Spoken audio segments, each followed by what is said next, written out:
Ladies and gentlemen, we now welcome our heads of government. But first, the Secretary General of CARICOM, Her Excellency Dr. Carla Barnett.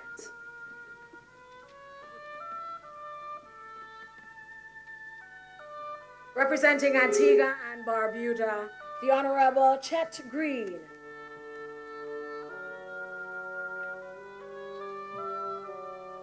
From the Commonwealth of Bahamas, the Honorable Glenys Hannah Martin.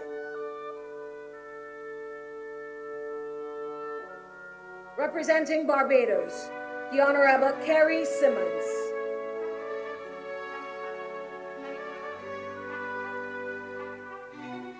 From the Commonwealth of Dominica, the Honorable Roosevelt Skerritt.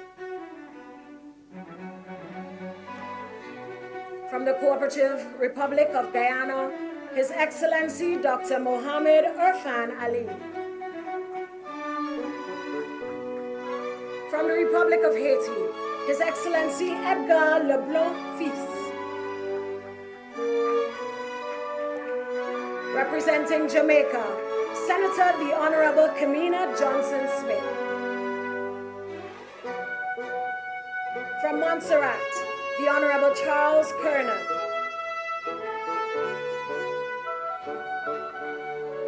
From St. Lucia, the Honorable Philip J. Pear.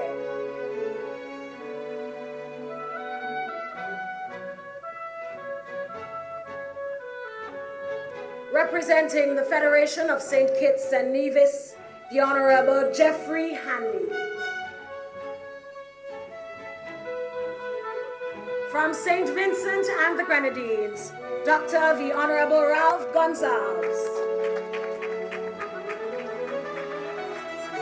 From the Republic of Suriname, His Excellency Chandrika Prasad Santokhi. From Trinidad and Tobago, the Republic of Trinidad and Tobago, Dr. the Honorable Keith Rowley. From Bermuda, the Honorable Walter Roban. British Virgin Islands, Dr. the Honorable Natalia Withley. From Turks and Caicos Islands, the Honorable Arlington Musgrave. And ladies and gentlemen, from Grenada, the Honorable Deacon Mitchell.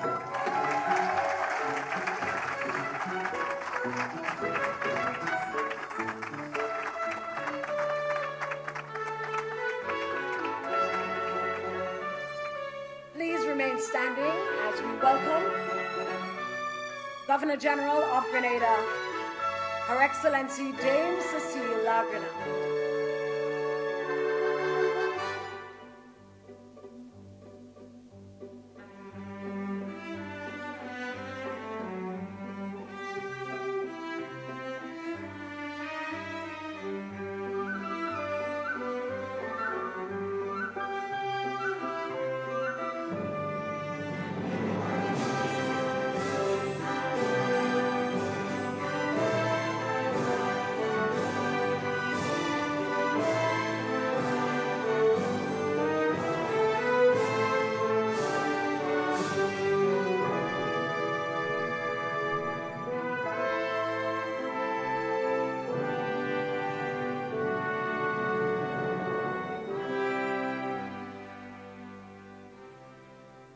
Now the national anthem of Grenada.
Thank you, Royal Grenada Police Force Band.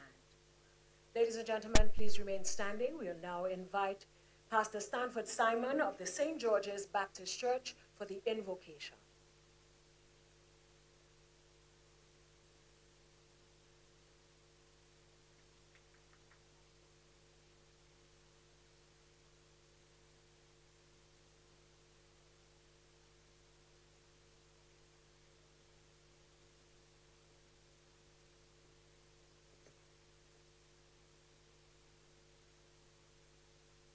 Let's pray.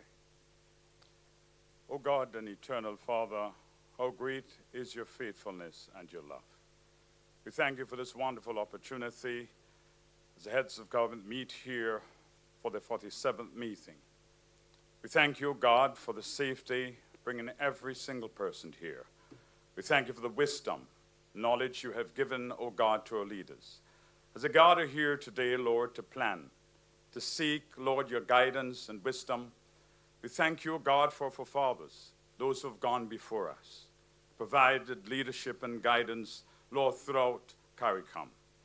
We thank you, God, for the opportunity. As we look ahead, Lord, we think about the food security. We think about job security, energy security. We pray, oh God, as they meet to discuss, to deliberate, oh God, on the issues that confront us as a region. We pray, Heavenly Father, for your wisdom. Even Ms. Grenada take up the chairmanship. We ask, O God, that your wisdom be upon our leadership. Lord, may we as a people learn to follow. May our leaders think more of the people than themselves.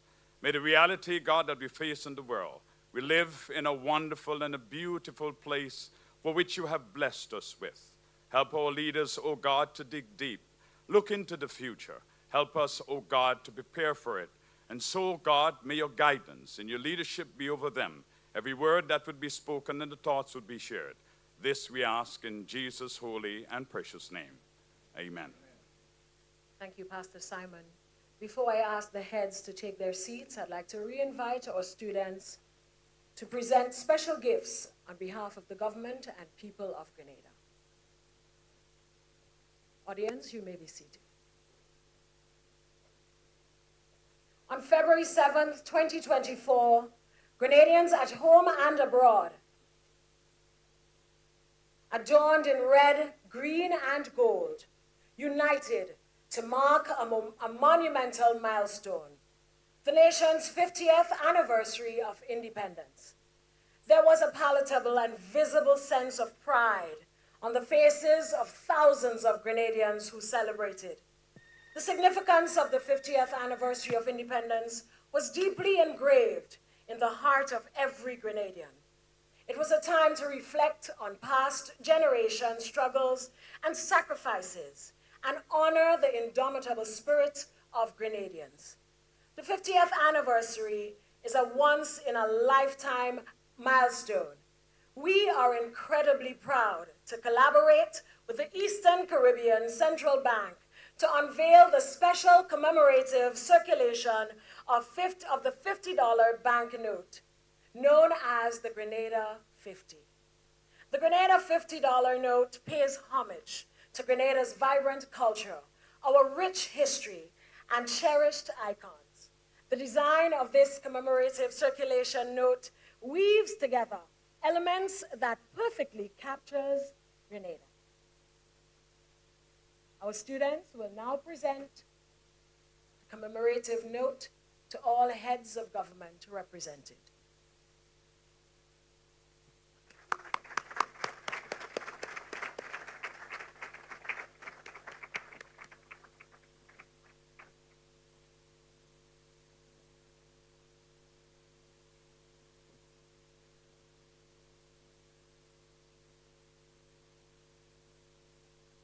We want to say thanks to our students for bravely putting their uniforms back on during the summer vacation.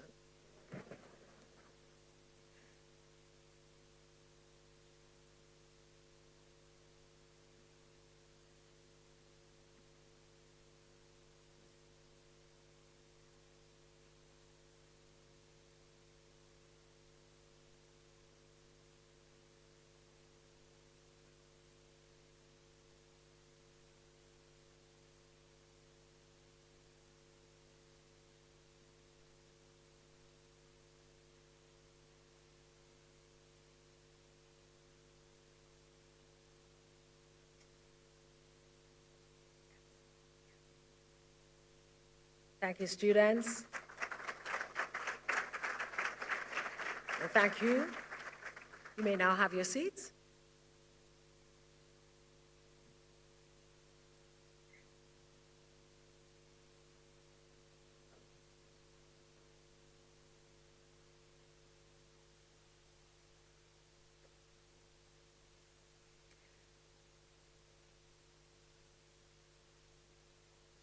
I now invite the Presentation Brothers College Choir to render the CARICOM song.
From many distant lands our forefathers came, some seeking adventure, some bound in chains. Through battles waged and fought, through victory and pain, by test of their courage, our freedom was gained. In homage to those gone before us, the heroes of lands in the sun, we vow to join hands and to focus on building one Caribbean. Your voices high, sing of your Caribbean pride. Sing it loud and strong, feel our hearts beat as one. Celebrating song as we rise towards where we belong. Sound of victory drum for CARICOM. Though great and diverse be our ethnicities, the bonds that unite us are stronger than these. We tide we pray we love. We dance it, we play. We relate to each other the West Indian way. Today as a people unite, United as one. determined and steadfast we stand. We look to a brand new horizon, the future not firmly in hands. Raise your voices high, sing of your Caribbean pride. Sing it loud and strong, your heart beat as one. Celebrate in song As we rise to life, where we belong. sound the victory drum. For CARICOM.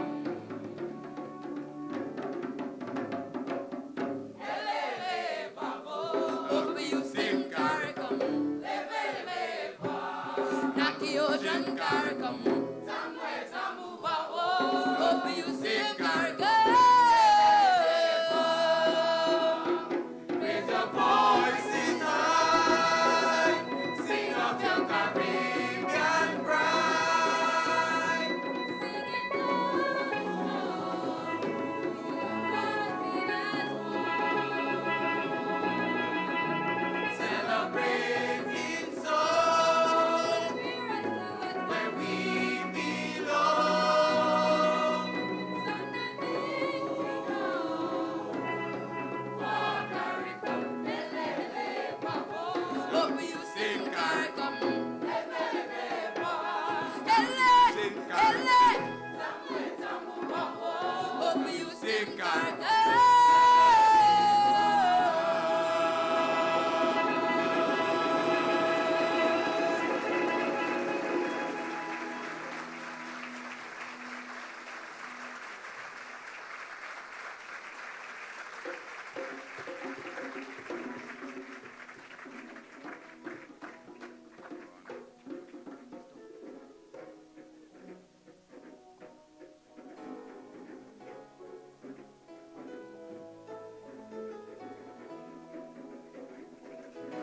Ladies and gentlemen, the prestigious Presentation Brothers College Choir.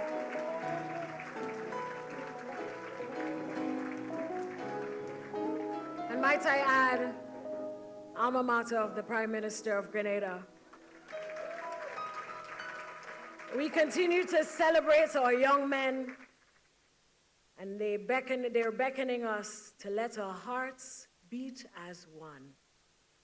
Your Excellency, Dame Cecile Lagrenade, Governor General of Grenada, the Honorable Deacon Mitchell, Prime Minister of Grenada and Chairman of CARICOM, Your Excellency, Dr. Mohammed Irfan Ali, President of the Cooperative Republic of Guyana and outgoing Chairman of CARICOM, heads of government and delegations of CARICOM member states and associate member states, Your Excellency, Dr. Carla Barnett, Secretary General of CARICOM, members of the Cabinet of Grenada and ministers of CARICOM member states, presiding officers of the Parliament of Grenada, other members of Parliament, members of the Diplomatic Corps, specially invited guests, delegates, staff of the CARICOM Secretariat, members of the media, ladies and gentlemen of the Caribbean community, welcome to Pure Grenada, the spice of the Caribbean.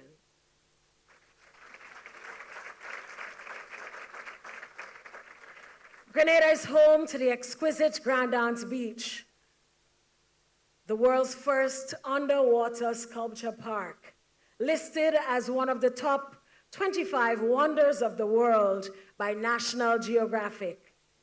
Welcome again to Spicy Tropical Paradise. My name is Neela Etienne, and I am delighted and honored to welcome you to the opening ceremony of the 47th regular meeting of the Conference of Heads of Government of the Caribbean Community. This year is a special year for both Grenada and CARICOM, as we both met at 50. For those of you who missed our celebrations on February 7th, I invite you to reflect with us, celebrating one people, one journey, one future.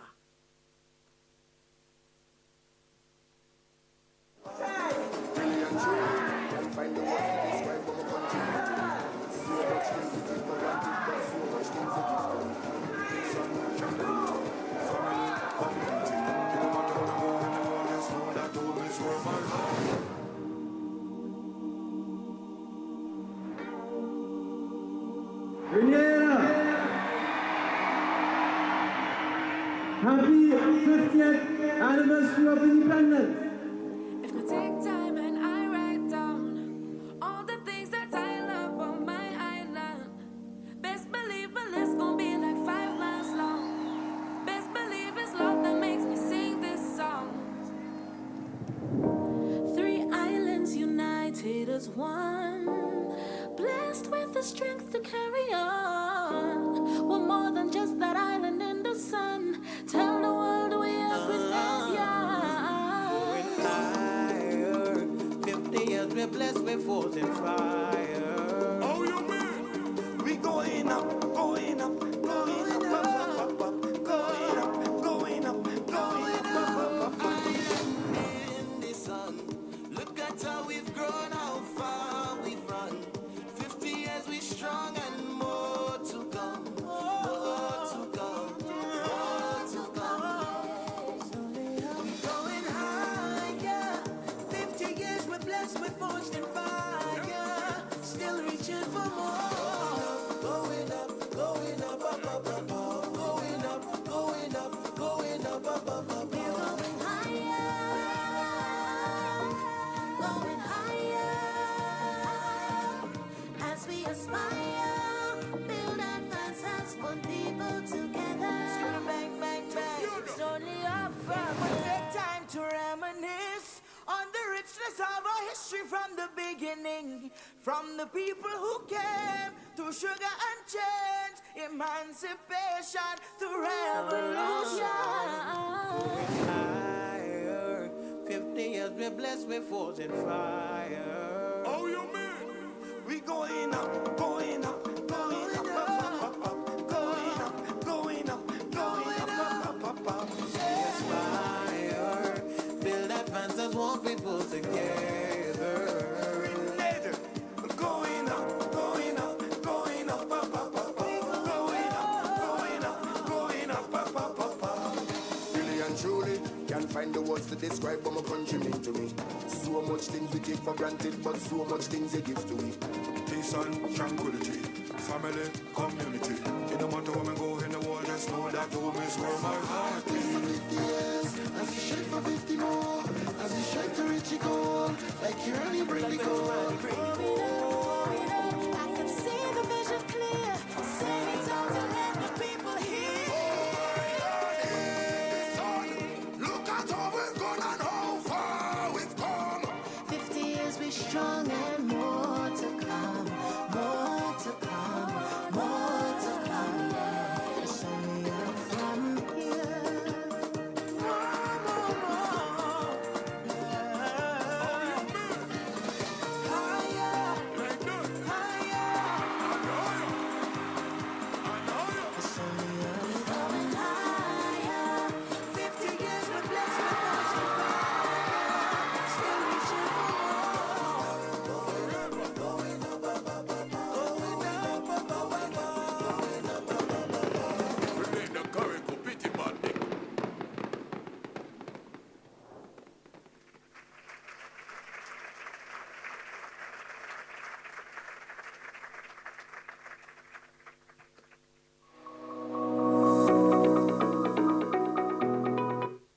50 years, we're strong, and more to come. Ladies and gentlemen, while we are in the applauding mood, I'd like to invite you to give a round of applause to all our athletes representing us in Paris at this time.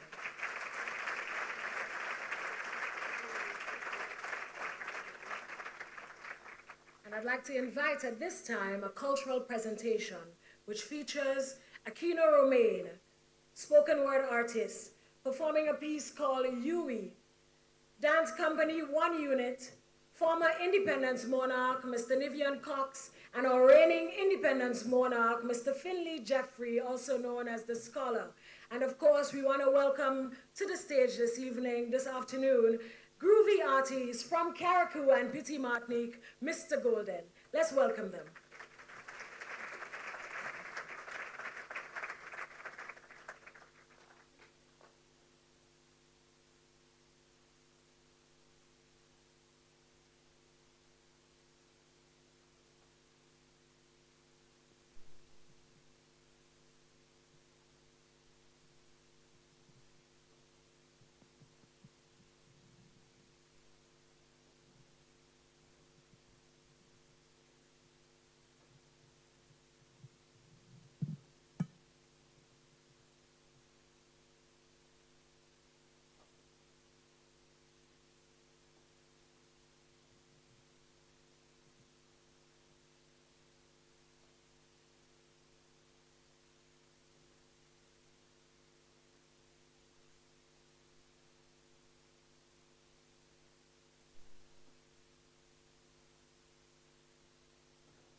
Good evening, ladies and gentlemen.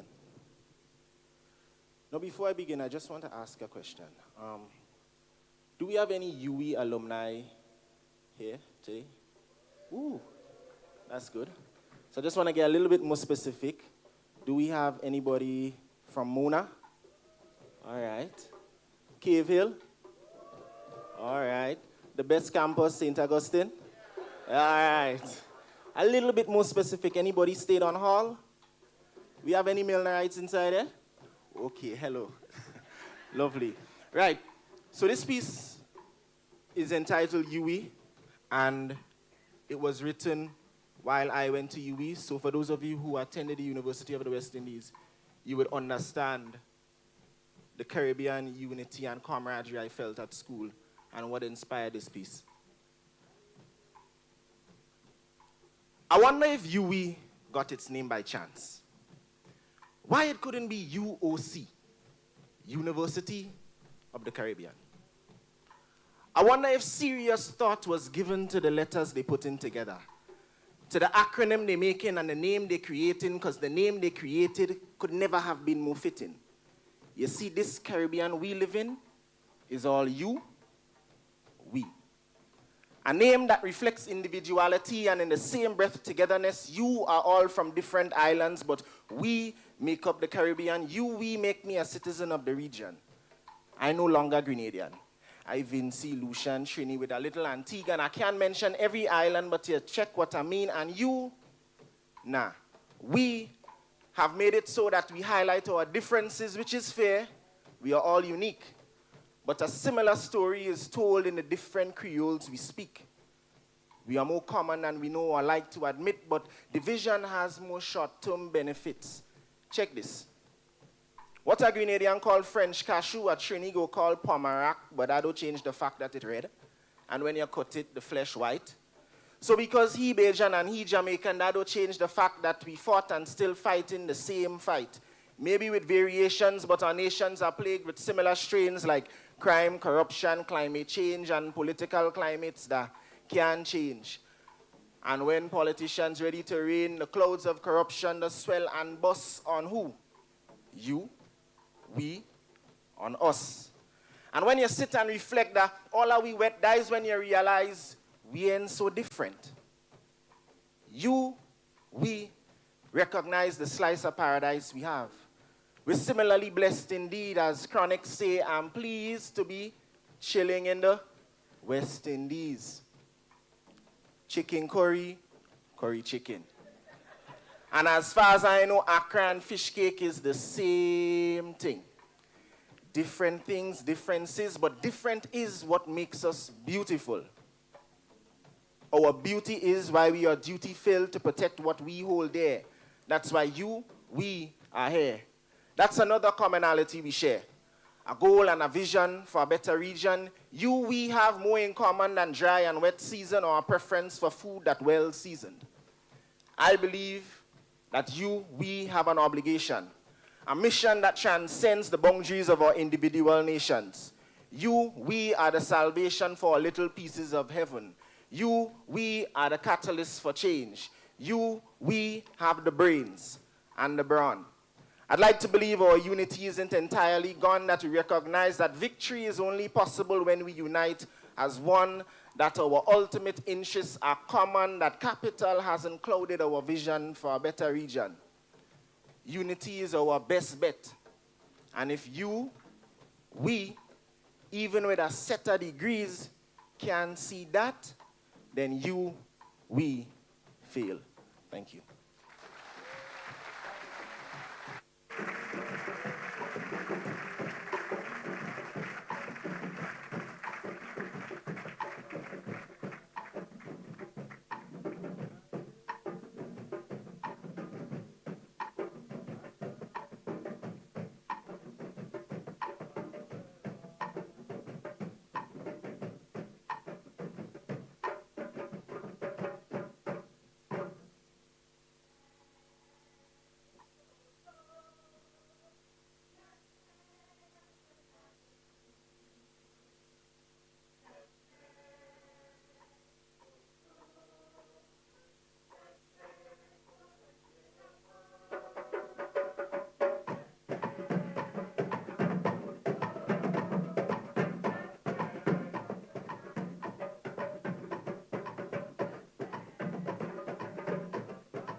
Oh, yeah.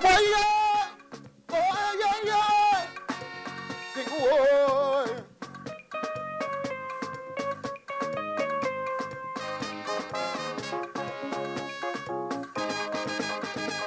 They run them out. They say Grenada is a waste of time. They cast it out. They say that the country is in decline. Since 74, man is like she don't really go nowhere. In fact, they know that she has been in reverse since that day. But I am her son, a devoted one. With me rod and staff, I'm here on her behalf, just to issue a simple message. Exercise some restraint. I want all our children hold some strain. Please hold some strain, give her some time. She's not yet in her prime. She's only 50. Oh, oh, give her some time. She's not yet in her prime. She just reached half a century. She's still young, no one can debate. She does punch above her weight. So much patriots have her on the map. She winning medal in athletics, in the World Games and the Olympics. I broke and put some respect to her name. She faced Ivan, that deadly storm, and as that dawn, Emily come, no peril heat. She won't retreat, many others won't make it. So all you sing with me, give her some time. She's not yet in her prime, she's only 50. Oh, give her some time, she's not yet in her prime. She just reached half a century. All you sing this song. Oh, oh, oh, oh, oh, oh, every day now. Oh, oh, oh, oh, oh, oh, oh, oh, blow me down. Sing. Oh, oh, oh, oh. Each and every time she fall down, she always get up and rebound. Oh, throughout the passage of history, Grenada win many victory. All you sing now. So welcome to my Spice Island, the place where resilience was born. The home of T.A. Marisho, of Gary Bishop and Fedo. So as Prime Minister Deacon, prepare to lead CARICOM. The spirit of them heroes today is embedded in his DNA. And just as my sweet Grenada, he little but so italawa. Help me sing, all you help me sing. Oh yeah, give her some time. She's not yet in her prime. She's only 50. Oh, oh, give her some time. She's not yet in her prime. She just reached half a century. Thank you. Hey, hey. Sing, oh, oh, oh, oh, oh.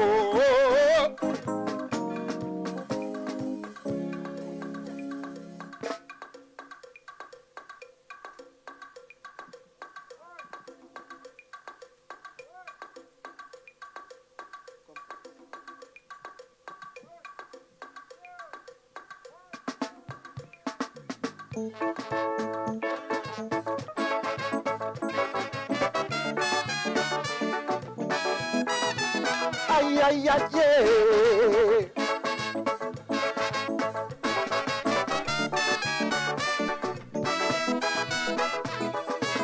50 years now, man, we riding on this little bus number H473, H473.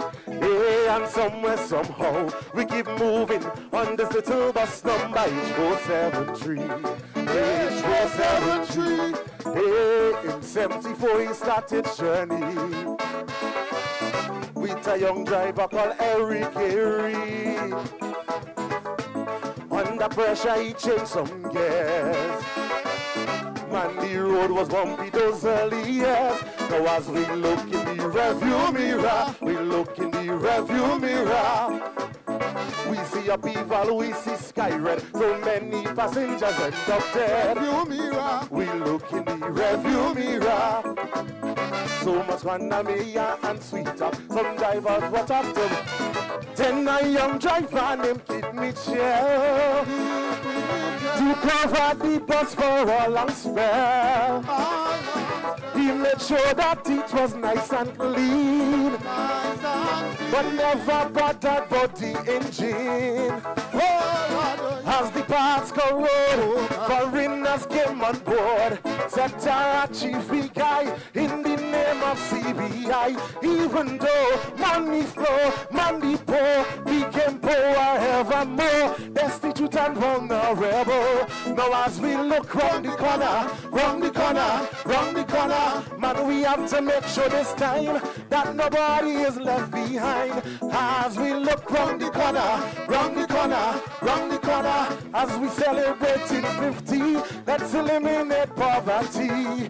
On H47, we ride in, let we ride. On H47, we ride in, side by side. H47, we ride in, we riding on. H47, from Sir Eric Gary down to Deacon. On H47, we ride in, we riding free. On H47, we ride in unto 50. On H47.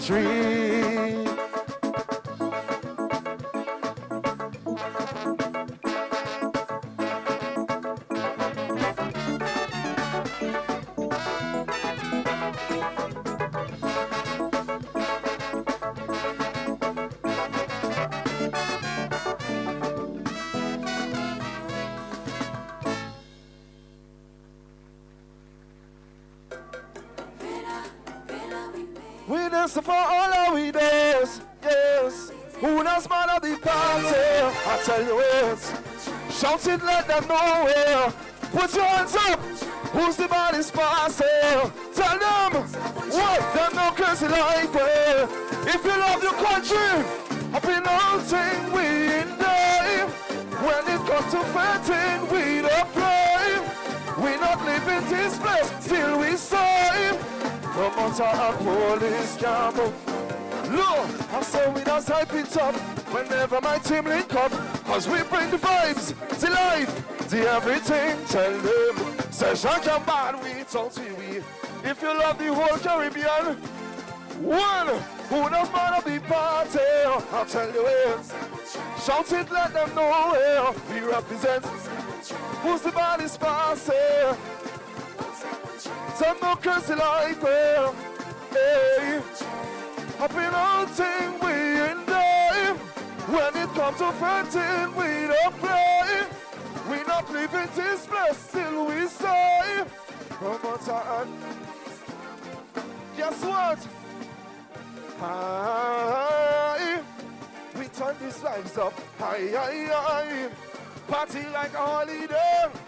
If you know you love this spice country, the whole CARICOM community, who does wanna be party? I tell you it.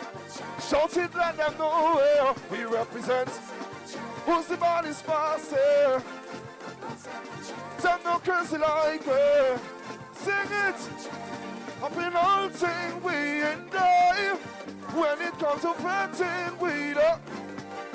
We not leaving this place till we say. I love you guys.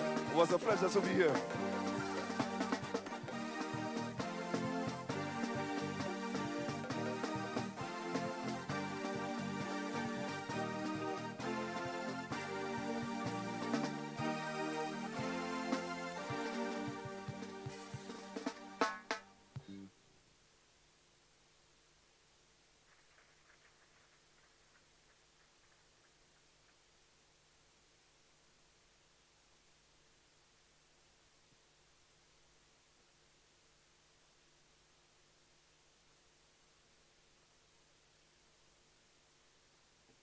energy of the Grenadian people. It's infectious, isn't it? And for those of you who won't join us for Carnival, we just wanted to give you a taste. At this time, I'd like to invite Secretary General of CARICOM, Her Excellency Dr. Carla Barnett, to make opening remarks.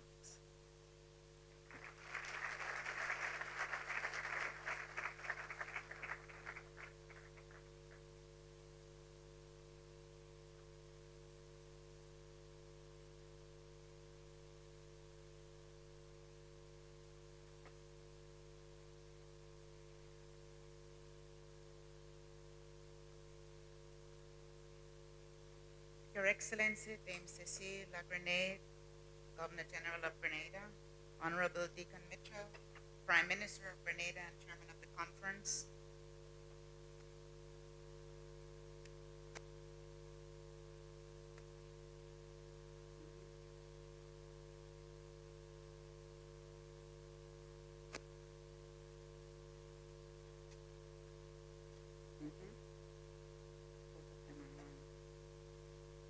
Okay. Your Excellency, Dr. Mohammed Irfan Ali, President of the Cooperative Republic of Guyana and outgoing Chairman of the Conference of Heads of Government of the Caribbean Community, Your Excellencies, Heads of State and Government, Ministers, Heads of Delegation, Heads of International and Religious, Heads of International and Regional Institutions, Members of the Diplomatic Corps, distinguished delegates, citizens of the Caribbean community, representatives of the media, ladies and gentlemen. I extend a very warm welcome to this rescheduled 47th regular meeting of the Conference of Heads of Government of the Caribbean Community. In a demonstration of remarkable resilience and courage, we are being ably and graciously hosted by the government and people of Grenada, who for the past 4 weeks have been fully occupied with the extensive assessment, recovery, rebuilding necessitated by the devastation caused by Hurricane Beryl on Monday, July 1.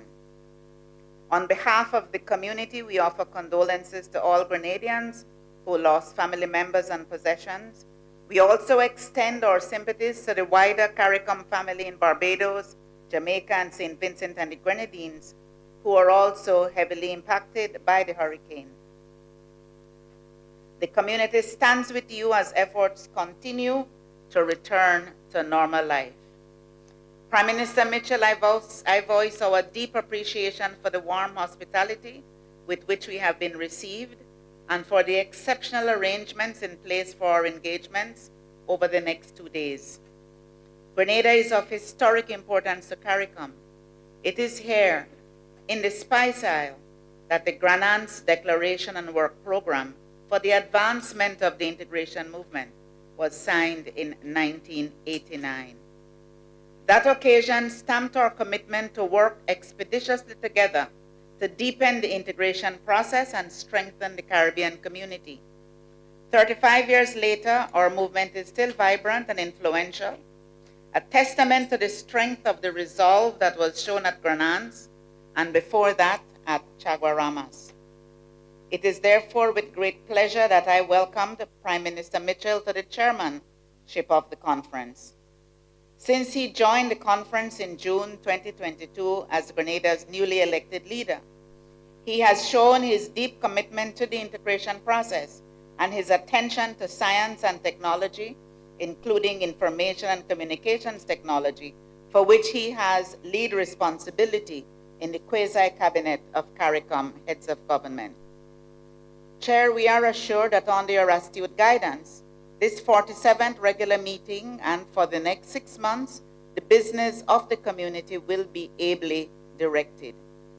I also extend congratulations to you and all Grenadians as you mark your golden jubilee of independence.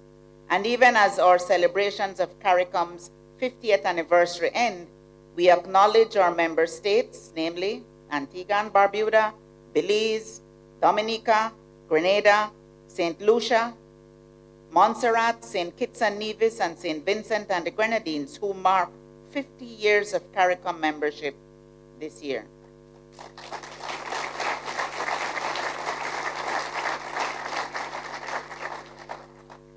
Since we met last face-to-face in Guyana in February 2024, the community has been guided with decisiveness, determination, and energy by our outgoing chair, His Excellency Dr. Mohamed Irfan Ali, President of the Cooperative Republic of Guyana. There have been notable achievements under his chairmanship, including increased engagement with Africa and the Middle East, advances on initiatives to increase the region's food and nutrition security, and arrangements to widen the membership of CARICOM. Importantly, there have been landmark advancements in managing the multifaceted crisis in our sister member state, Haiti. A governance structure comprising a transitional presidential council is represented here today. Welcome very much, the president of the Transitional Presidential Council, has been established and through which a new cabinet has been appointed. We must note the critical role played by CARICOM heads of government and the eminent persons group in bringing Haiti to the point of a transitional government represented at this meeting by Senator Edgar LeBlanc Fields, head of the Transitional Presidential Council. The coming months are crucial to Haiti's future stability, and CARICOM remains ready to continue its support as needed.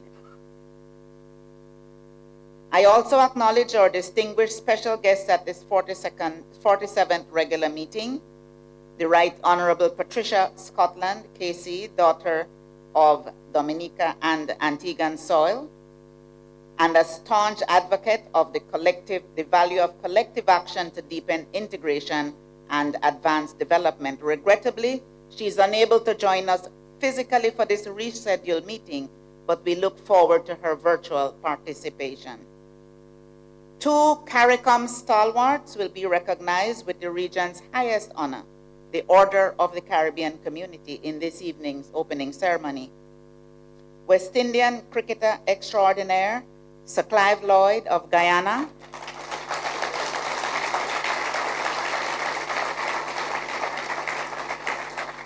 and the former CARICOM Secretary General, Mr. Roderick Rainford of Jamaica, will join the pantheon of awardees recognized for their phenomenal contributions and legacy to regional integration and identity.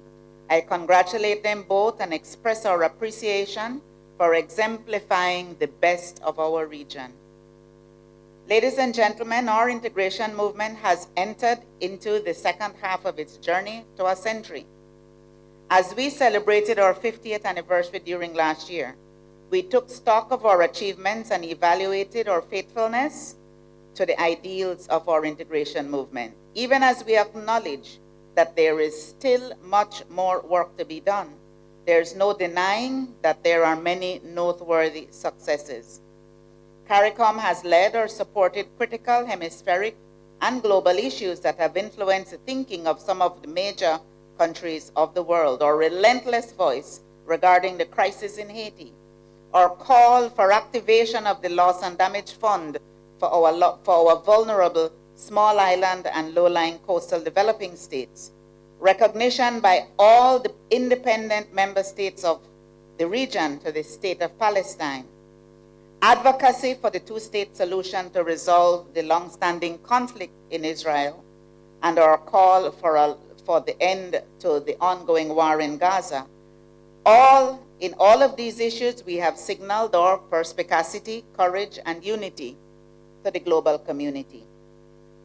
Our growing impact and stature has led to an increasing number of expressions of interest from countries in the hemisphere to participate more fully in CARICOM. In 1973, 4 founding member states signed the original Treaty of Chaguaramas.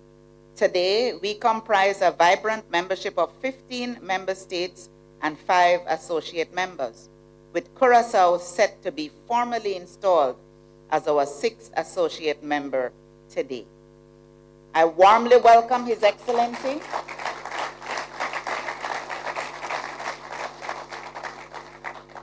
I warmly welcome His Excellency Gilmar Pisas, Prime Minister of Curaçao and his delegation, and look forward to Curaçao's active engagement as the newest member of the CARICOM family. Excellencies, delegates, and guests, I have a steadfast belief in the potential of CARICOM to be a force for good for every Caribbean man, woman, and child.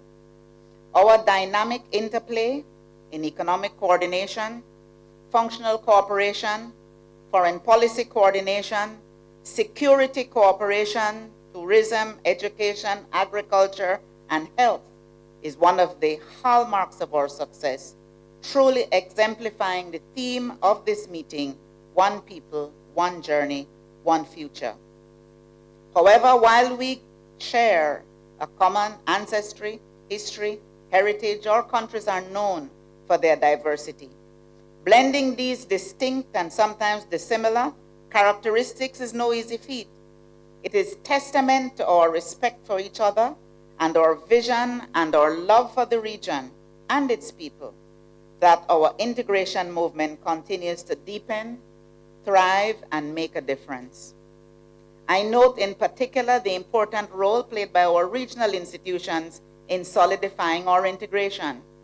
This was especially evident most recently following Hurricane Beryl, where the Caribbean Disaster Emergency Management Agency provided critical support to our assessment and relief efforts. We have taken notable steps towards realizing some of the main tenets of the Grenance Declaration signed on this soil in July 1998. The free movement of nationals in the community, the provision of a reliable and cost-effective regional transportation system, establishment of the CARICOM single market and economy, economic and political cooperation, and common market instruments.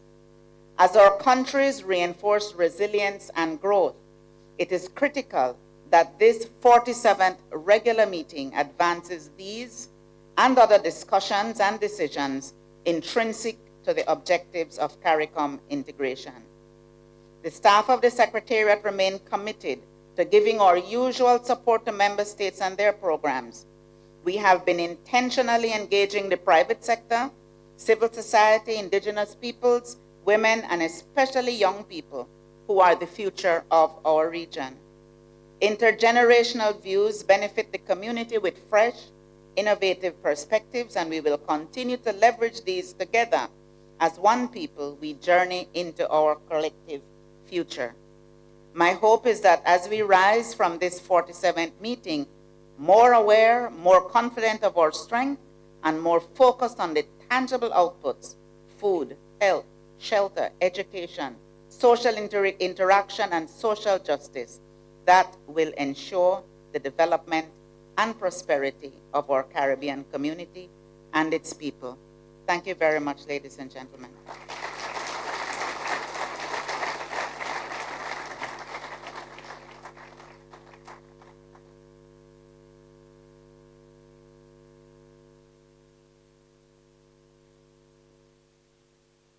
Thank you, Dr. Carla Barnett. Dr. Carla Barnett is the 8th Secretary General of CARICOM. Ladies and gentlemen, I would now like to acknowledge the presence, the arrival of Honorable Philip J. Pear, Prime Minister of St. Lucia.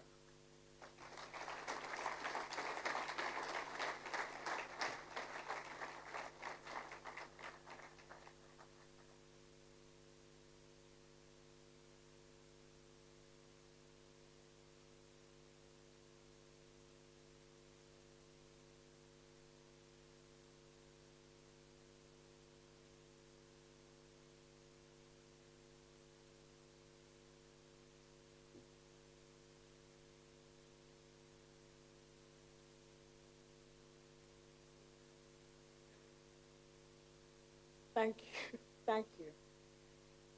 Ladies and gentlemen, I would now like to invite His Excellency, Dr. Mohammed Irfan Ali, President of the Cooperative Republic of Guyana and outgoing Chairman of the Caribbean Community.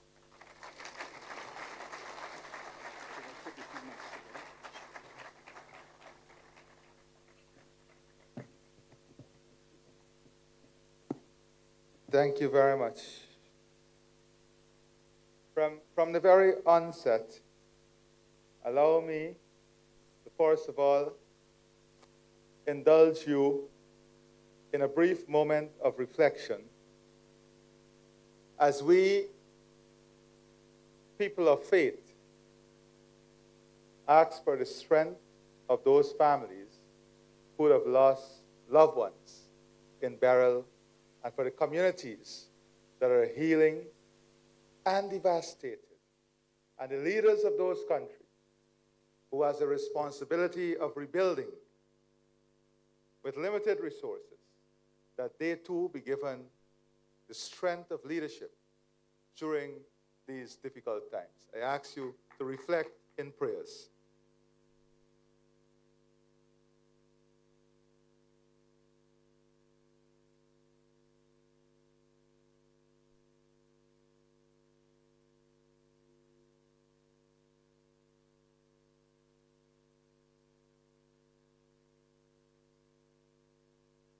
I thank you. My dear friends, we can look at life from many dimensions. Professor Thomas always asks a question when he addressed regional institutions and regional gatherings like these. Is the glass half full or half empty? It's an important question that we must address. I have deliberately allowed myself to follow the inspiration from my dear friend, Prime Minister Ralph Gonsalves. And his inspirations are normally very long. So if I am very long this evening, it is only because of his inspiration. But allow me from the onset to thank the Secretary General, the Bureau, and the staff of the Secretariat for their enormous support and hard work during my tenure as chairman. But I wish not to reflect on my tenure as chairman because the governance mechanism of CARICOM speak to a bureau. And I wish, therefore, to position my remarks within the context of that bureau. But I wish to remind us all that today we are meeting at a time when the world faced many challenges and crises, none of which originate from this region. The climate crisis did not originate from this region. The energy crisis did not originate from this region. The inequality crisis did not originate from this region. The crisis of indignity did not originate from this region. But this region faced and continue to face these challenges that we must confront. Sometimes we do not celebrate who we are, and we do not get the glamorous headlines across the world for the contributions we are making as a region and the difference we are making as a region. And we do not seek after those glamorous headlines. But I think if we do not correct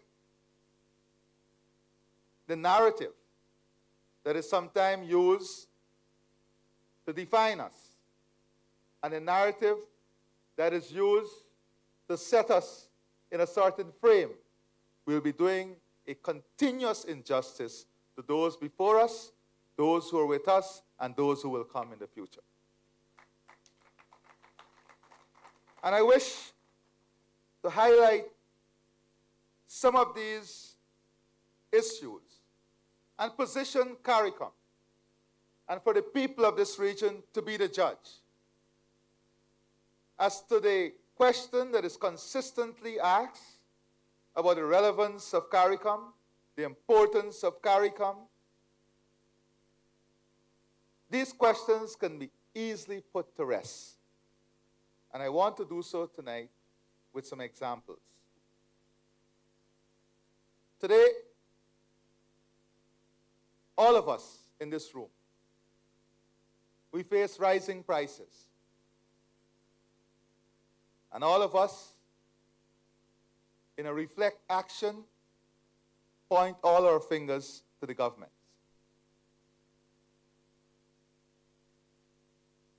But what about the system that is failing us globally? What about the fact that in the last, I'm not ever going to go back to COVID, because we spent 2 years redirecting resources for education, for infrastructure, for agriculture, for security, to fight COVID, to give our people an opportunity to live. We did this with resources from our budgets. We did this with very little international help. We did this with some strong friendship that those before us would have created for us, that we must go back to.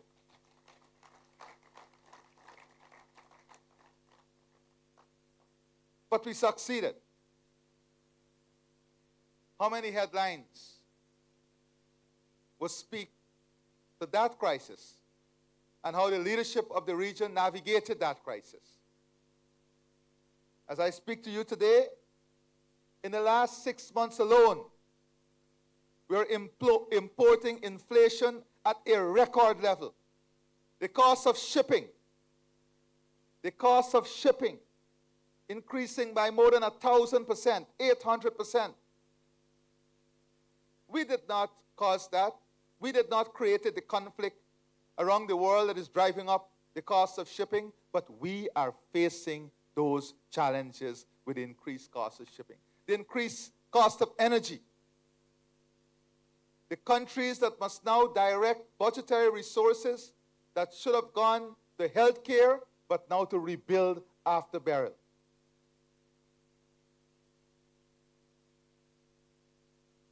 Where is the voices of the private sector and all those who profess immense love for the region in helping the leadership of the region to call upon the international community to support the redevelopment and to support the rebuilding of the economies that suffered even from this latest hurricane?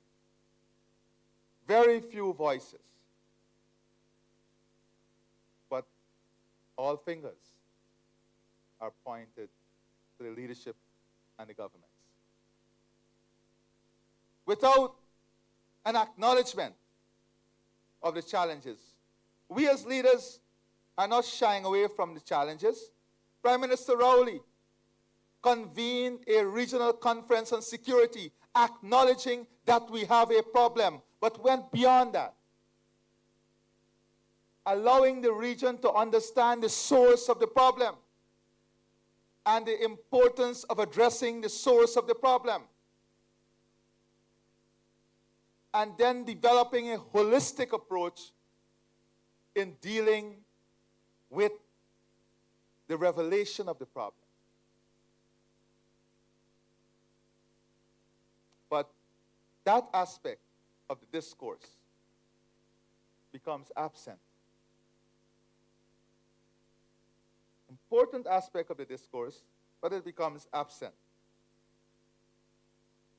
You know, what we fought for as a people and as a region is sometimes forgotten. First, we then had to fight for an identity.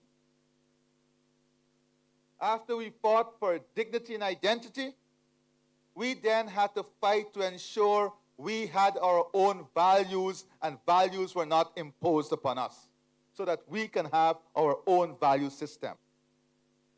And now, as we fought these battles, we have to now fight to ensure we build systems that work for us and not systems that are imposed upon us. We have to build systems that work for our region. And this requires the private sector, it requires government, it requires the academic community.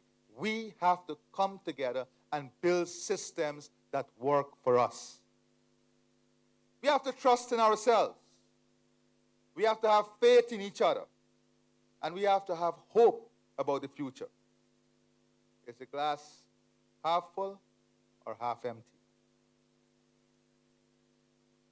Sir Clive Lloyd, an example that we can all take a page from. Leading not a cricket team, West Indies cricket team was not only fighting to win cricket matches, they were fighting for an identity. They were fighting for a culture. They were fighting for freedom. They were fighting for people. They were fighting against oppression. And we led that fight. West Indies cricket led that fight. This region led that fight. Make no mistake about it. On the issue of democracy, and I'm only going to go in the last 3 or 4 years because we forget these things. It's very easy to lump the entire system into a basket and then set the basket in a river.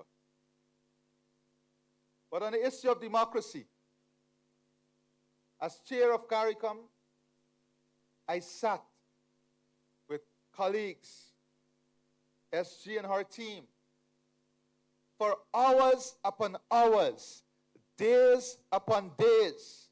We went to Jamaica.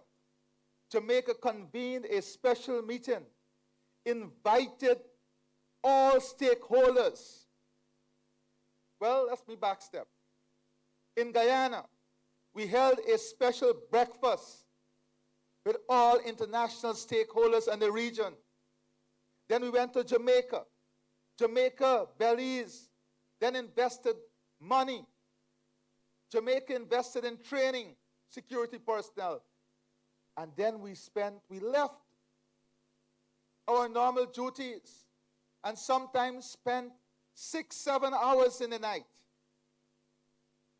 What did we spend that time on? The people we love, the people of Haiti, to ensure that Haiti was returned along a path of democracy. And many media outlets in the region and extra-regionally call us all type of names, tell us we are in all different pockets and we were sellout. Today, and I want to thank former Prime Minister Henry, because he was the part of the process of resigning himself and government. And today, we have a presidential council, a prime minister, and we remain strongly committed to the task of ensuring Haiti return to full normalcy, democracy, and governance. Make no mistake, this was no easy task. This was not accidental. This was hard work, sustained work, and commitment from this region. And we don't want to be applauded. We don't want to secure the headlines for this. But I want to put on the record today that the leadership of this region must be applauded, and I want Haiti to know. I want the people of Haiti to know. Never, ever, never, ever reduce the role CARICOM played in this situation. Never be led to believe that we were in any pockets. The only pocket we were in was the pocket of the people, for the love of the people, the freedom of the people, and the return of normalcy in Haiti. I want to thank Jamaica, Belize, St. Kitts, Barbados, St. Vincent, Trinidad and Tobago, Grenada. I want to thank every single head, every single member of the CARICOM family that allowed us to achieve this significant moment in regional life. I say to the leadership of Haiti and the people of Haiti, we remain strongly committed to you, to our love for you, and our love for the people of Haiti. On that note, I want to recognize the eminent persons group who worked relentlessly, and to say to the leadership of Haiti openly, we have said it in meetings, we are prepared to support Haiti with this group continuing its work alongside you, in support of you, not to lead, in support of you. The eminent persons group remain a mechanism to help and support you on this journey to democracy and good governance.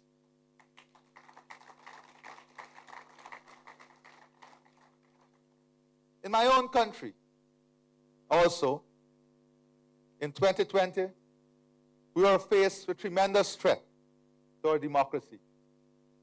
CARICOM again turned up. CARICOM again, many leaders were called all kinds of things in Parliament, in the news, and from all stakeholders. But they quietly stuck to their commitment for this region and for Guyana. And again, I thank them. Our security threat. It was easy for a big news agency to highlight the threat to our national security in Guyana. Prime Minister Rav Gonzalez, again, go to many of the headlines and see how this was characterized too.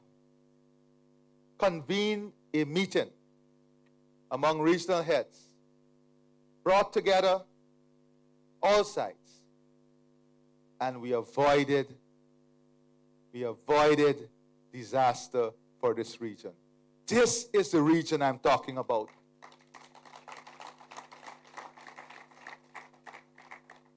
Speaking about disaster and climate justice and climate change, there is no stronger voice on climate change than the voices of the leaders of this region, led by Prime Minister Motley. Enormous work on reforming the financial system. And not only for this region, for every single country, every 6 country, Prime Minister Motley is championing every single day the reform of the financial system to bring climate justice, not only to us, but to all those who are suffering. We don't hear about this. This small region, no louder voice on climate than Prime Minister Motley. This region, no other best practice on forestry, leading the charge on forestry, leading the charge on biodiversity, ensuring that we maintain our forests, lowest deforestation rate in the world. No other country, and we, a country that forms part of the CARICOM region, is providing this leadership. Do we hear about it?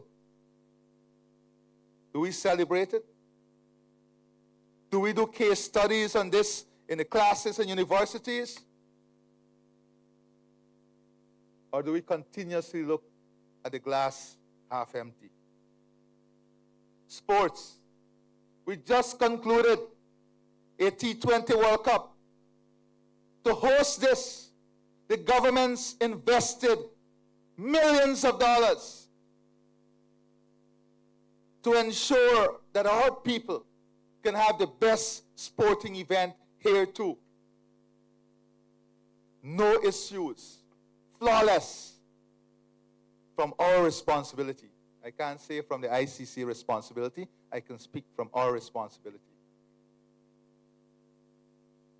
Not a single headline recognizing the investments. Trinidad and Tobago. Everybody can complain about the state of cricket.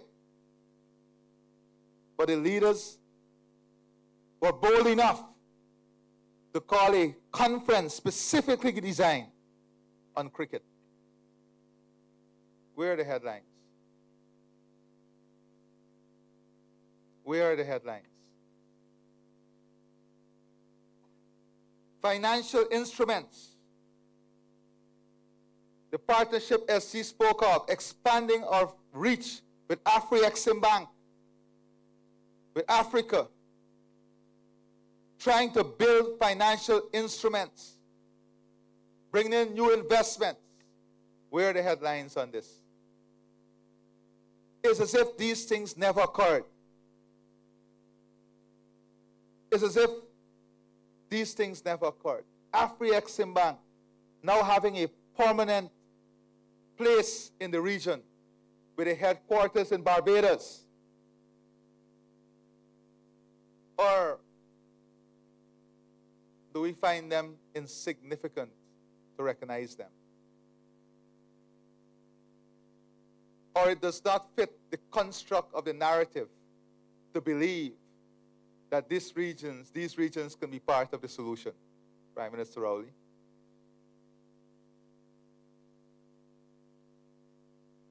The choice is ours. We can be silent or we can work together. We can define ourselves or continue to allow ourselves to be defined. The choice is just ours. As he spoke about CARICOM, expanded interest. Interest in expanding through associate membership and interest in being a part of us from new areas around the world. Persons writing to be accredited, countries writing to be accredited. We must be doing something right. There must be some recognition of CARICOM and what we can offer.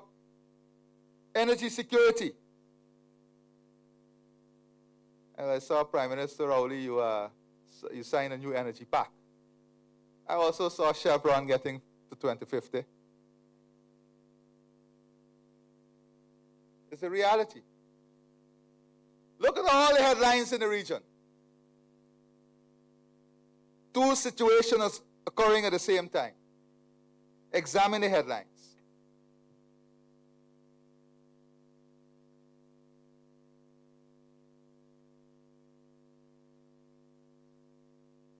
Justice. Do we trust ourselves? Do we trust ourselves to ensure that we can provide a justice among ourselves? The CCJ. Outstanding judgments from the CCJ. Tremendous work in improving the delivery of justice from the CCJ. It is time we boldly embrace our own ability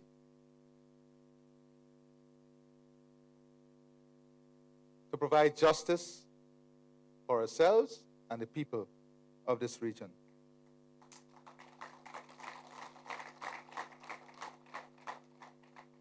Transportation, bold initiatives. Year after year, we are asking the private sector to come forward. Guyana, Barbados, Trinidad and Tobago, and others decided that we can't wait anymore. We'll advance the cause. What happened? From the time we advance the cause, you hear some members in the private sector say, this is our responsibility. We agree it's your responsibility, but be bold, innovative, take the risk and invest in it so that we can end this problem in our region.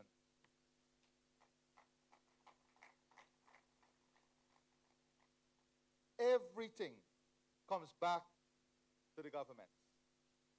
You know, I'll be bold enough to say we can continue buying and selling and distributing, or we can start building our productive capacity and capability in the region.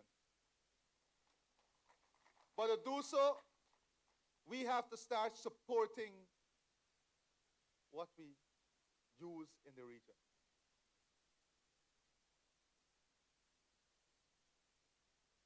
How are we going to do it? We can't do it by talking. We have to do it by ensuring every stakeholder is on board. The distributors must not only see profit in bringing in stuff and selling, they must see the opportunity in innovation and product development to meet the needs of the region. And we believe in private sector growth. We believe in supporting the private sector. That is why we want the private sector to do it. We will create the enabling environment, the conducive environment. But that environment has to be utilized if we are to bring the benefit to our people. So my friends, in every category, sports, Jamaica is going to make us proud, as well as Trinidad and Tobago and many of the countries here at the Olympics. But you know what? We will celebrate as a region, all our athletes. Put your hands together for athletes.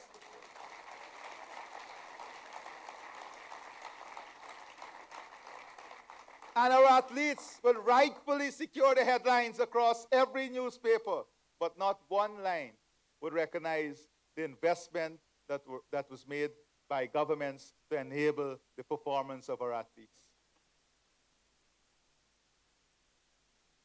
Whether it's the High Performance Center in Jamaica, whether it's the stadium that you're investing in, Comrade Ralph, that's just the reality. That is just the reality. We have according to the CARICOM World Food Program Livelihood Survey, we have reduced our food insecurity by 17%. By 17% since we started in 2020. That's before Beryl. By 17%. Did we get the headline?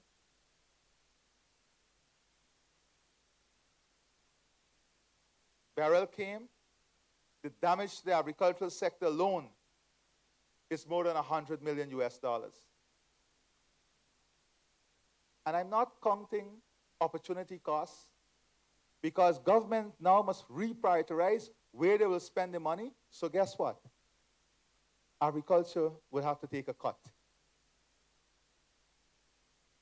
These are the realities. And as we confront these realities,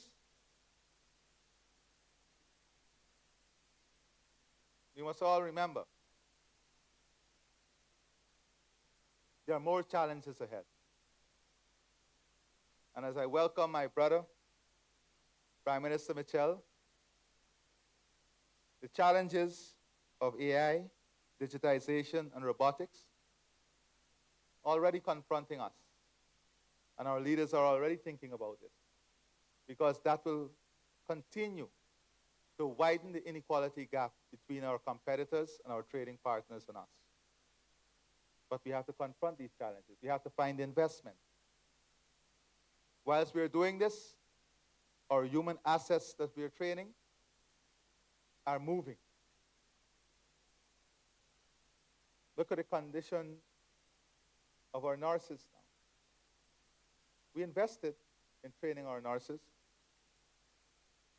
A lot of investment too. Where are our nurses going?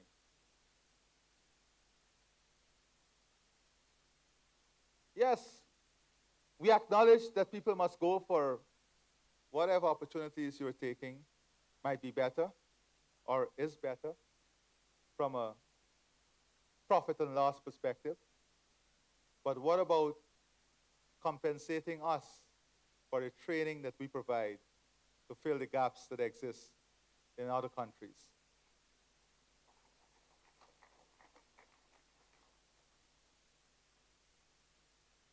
These are real questions. These are questions that we must examine.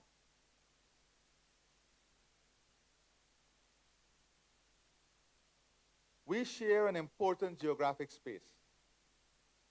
And in sharing this geographic space, our commitment to the rule of law, to democracy, to freedom must be unshakable. Unshakable. Our commitment to these three things must be unshakable.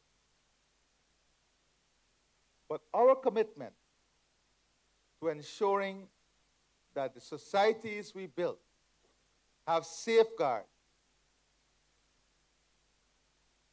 that would disallow the type of weapons that are getting into our borders. Just as we have to build our borders and we're investing our borders, investing in our security system to ensure our borders reduce the negative impact on other borders. Whether it's the movement of drugs, we have to ensure we build stronger systems so that our borders are not used as tools to affect other borders and other countries. We have to fight the drug trade, fight transnational crime. And to do that, we have to invest in security. We have to invest in border protection. We have to invest in port security. We have to meet all international standards, and we are committed to doing so. But we must also ask for some more to be done on ensuring the guns that are coming into our system are not coming into our system. That requires investment and it requires special assistance as we deal with crime and criminality in our society.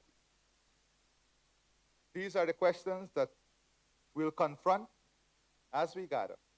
These are the questions that we'll seek solutions for. But we will do so with a commitment to the world that this region will always support peace, will always support justice, will always support freedom, and will always support the equitable development of all of humanity. I thank you and God bless you.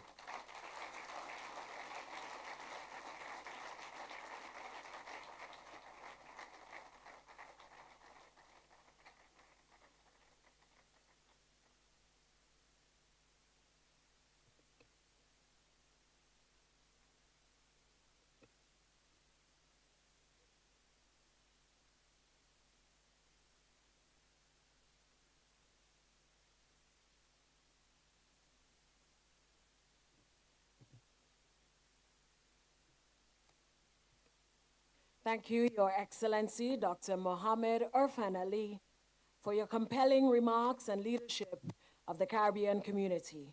We know that you will continue fighting for our region. Thank you once again. And now, ladies and gentlemen, our independent schools choir will perform 2 Grenadian songs.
Let's hold on to the music.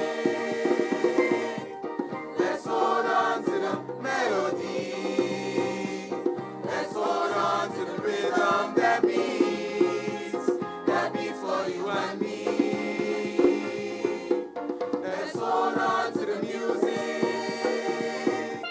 Let's hold on to the melody. Let's hold on to the rhythm that beats for you and me. I love you. We will grow stronger, we will stick together. No matter what kind of weather, we will march together for our country. Onward and upward forever. We will grow stronger, we will stick together. No matter what kind of weather, we will march together for our countries together. Onward and upward forever. I love my country, I can feel it in my bones. It comes to me wherever I go. That's why I know wherever I go, Grenada will always be my home. I love my country, I can see it in my dreams. From coast to coast, the rivers, the streams, the mountain tops, the tropical ranges, the smiling faces and warm embraces. We will grow stronger, we will stick together. No matter what kind of weather, we will march together for our country together. Onward and upward forever. We will grow stronger, we will stick together.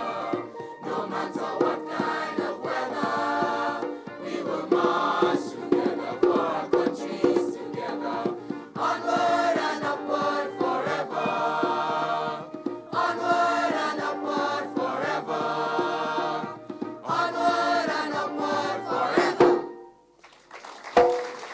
Thank you, CARICOM, for your generosity to Grenada, Caribou, and Petit Martinique.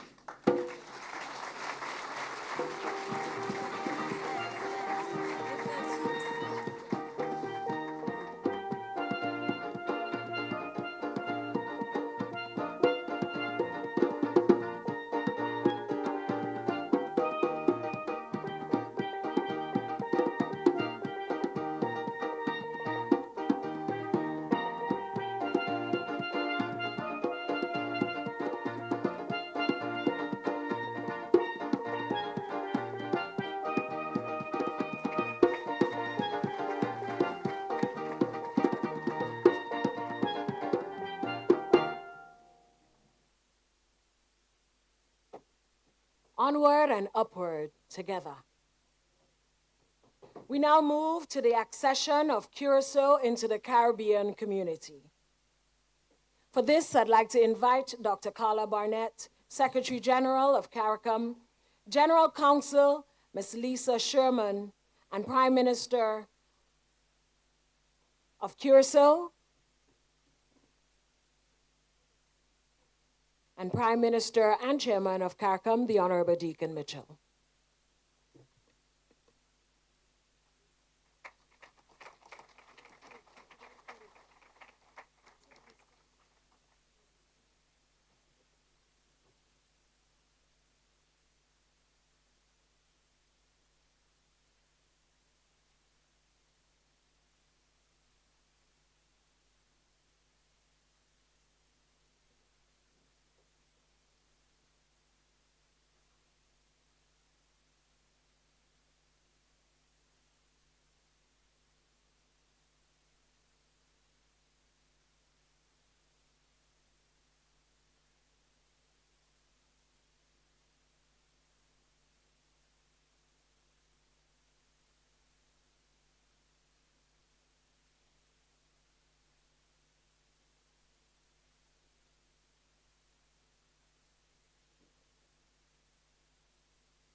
His Excellency.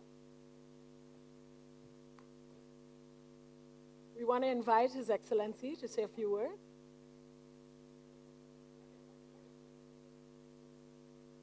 I've prepared your device to make your remarks.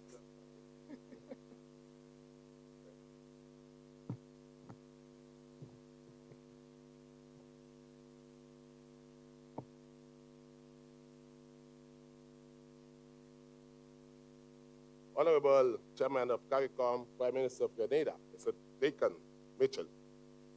Honorable Heads of Government of CARICOM, distinguished ambassadors, representatives, and guests. Ladies and gentlemen, now is good evening.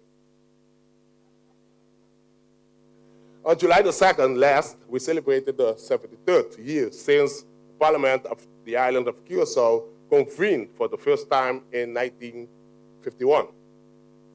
With the constitutional changes in 1954, Kòrsou became part of the Netherlands Antilles, which was dismantled in 2010, and the new constitutional country of Kòrsou was born as a result thereof only 14 years ago. These were significant constitutional moments in our long history within the Kingdom of the Netherlands. Today marks another historic event for Kòrsou as we formally join the Caribbean community as its 6th associate member, thereby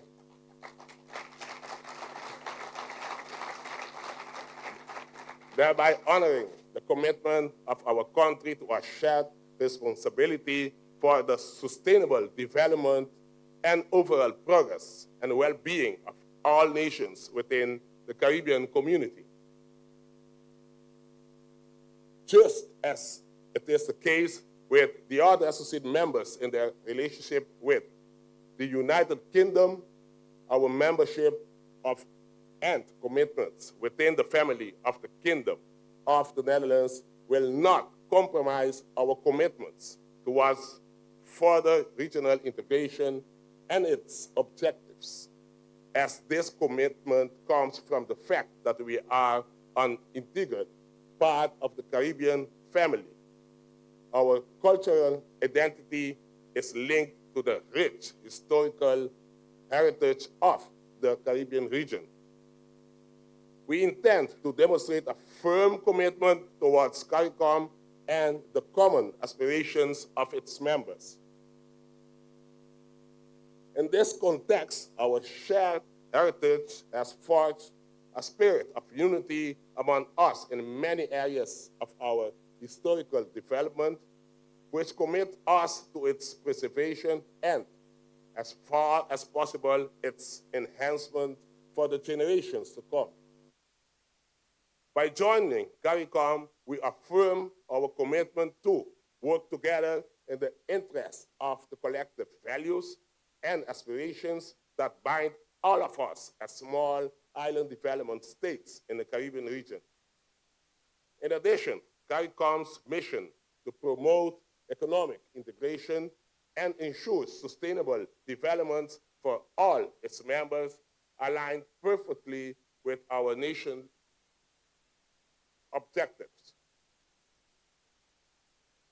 As we embark on this new chapter, we are committed to contributing to and benefiting from the synergies that CARICOM memberships offer.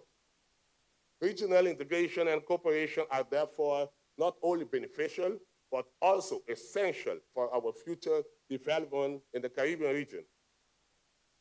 Furthermore, becoming an associate member of CARICOM will strengthen the already close bonds we have with the members and associate members of the Caribbean community, and it will enable us to contribute more effectively to the collective Caribbean cause. In this regard, we bring to CARICOM a unique blend of cultural traditions, economic strengths, and social perspectives that hopefully will enrich the community as a whole.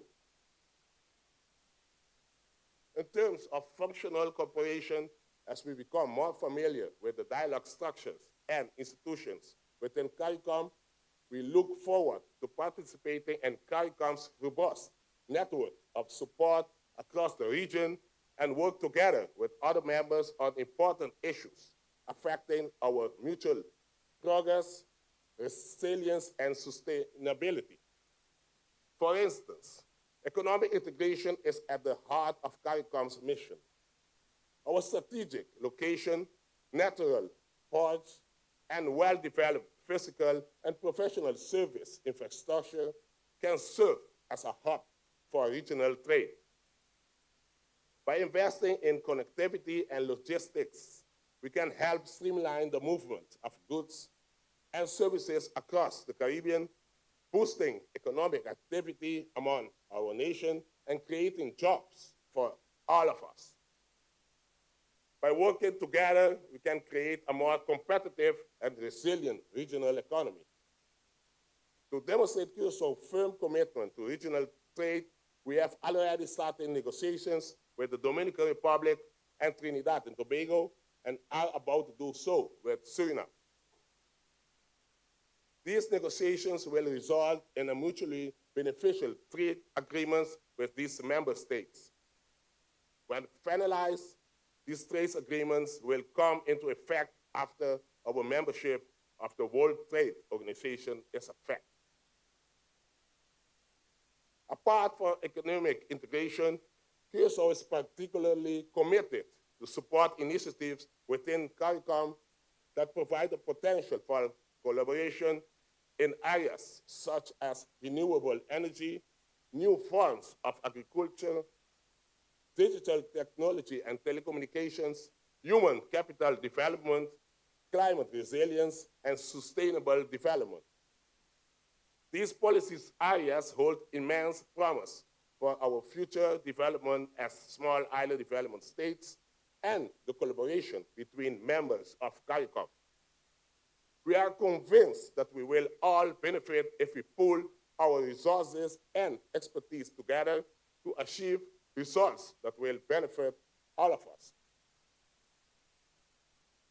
Moreover, the strategic relationship of Kòrsou with key global players such as the European Union through its link to the Netherlands and its relationship with large South American countries, including Venezuela, Colombia, and Suriname, as well our relationship with the United States, positions us as a valuable partner within CARICOM.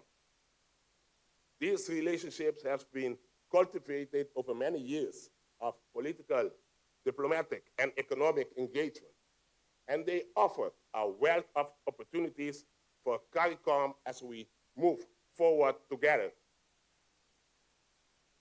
Consequently, these strategic relationships, as well as the fact that we speak at least 4 languages, provide us with a strong foundation to act as an intermediary or liaison between CARICOM interests and the interests of these global and regional actors. We are therefore perfectly poised to facilitate various kinds of political, economic, social, and cultural exchange, dialogue, collaboration, and mutually beneficial agreements that will benefit all CARICOM member states and associate members. Honorable colleagues, heads of government of CARICOM, I firmly believe that CARICOM can effectively advocate the interests of its members as small island development states in global forums such as the United Nations, the World Trade Organization, and other multilateral institutions such as OECD, IMF, and World Bank. This is so because regional cooperation makes it possible to increase the political impact in different international policy areas that touch the interests of small island development states. As a member of the family of small island development states, Kòrsou stands ready to support these efforts in any way possible. In conclusion, our accession to CARICOM is a testament to our shared vision of a united, prosperous, and resilient Caribbean community.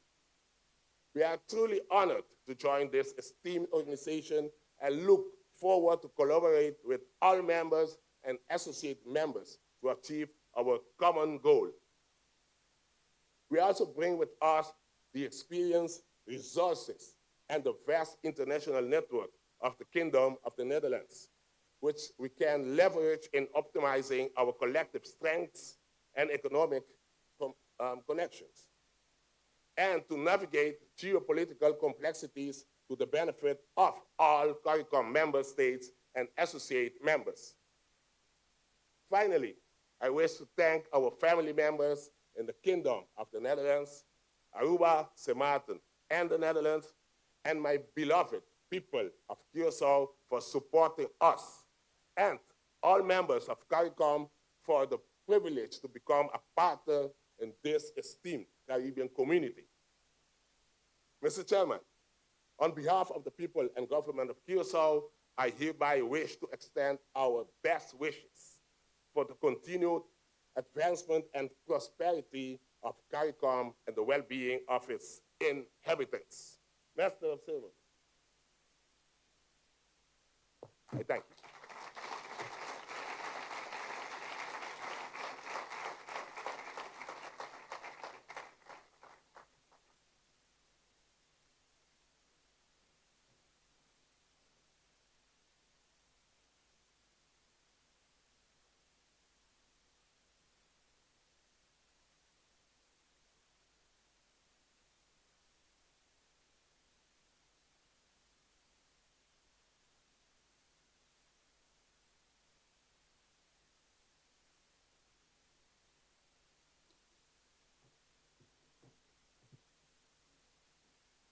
Congratulations, Kòrsou, and welcome to the Caribbean community.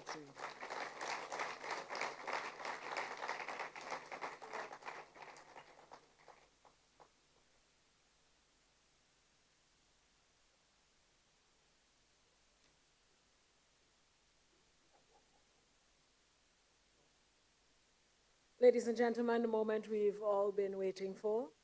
I now invite to the podium the new CARICOM chairman and Prime Minister of Grenada, the Honorable Deacon Mitchell, to deliver his CARICOM remarks.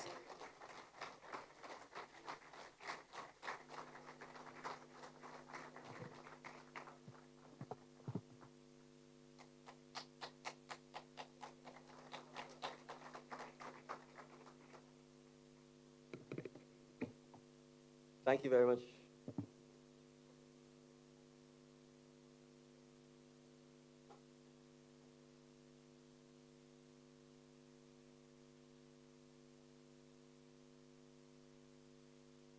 The laptop says I have the incorrect password.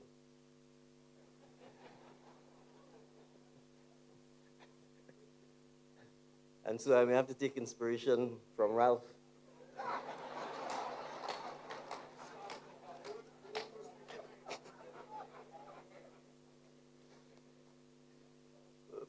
But luckily on the second chance, I got the password. Your Excellency, Dame Cecile Lagrenat, Governor General of Grenada, distinguished colleague, heads of government, heads of delegation, members of the diplomatic corps, members of the media, those viewing this evening's proceedings online throughout the region and beyond. Welcome to Grenada. Welcome to CARICOM. Welcome to Petit Martinique. And I will claim Union, Myro, and Canoan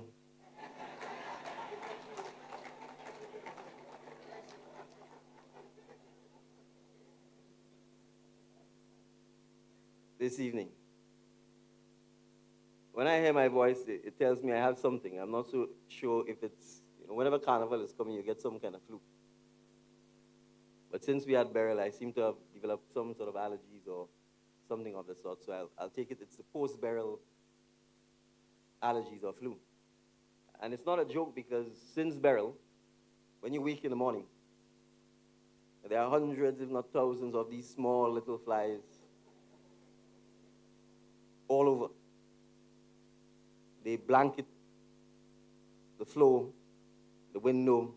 In fact, when you walk on the floor and you look underneath your feet, there's the evidence of this.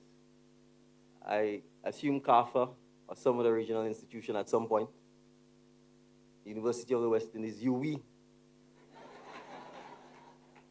will assist us in assessing, studying, and telling us what it is and whether it's good or bad for us. So I want to start by, as our school children said to CARICOM, thank you, CARICOM. Thank you, CARICOM, for all that you have done for Grenada, Kòrsou, and Petit Martin.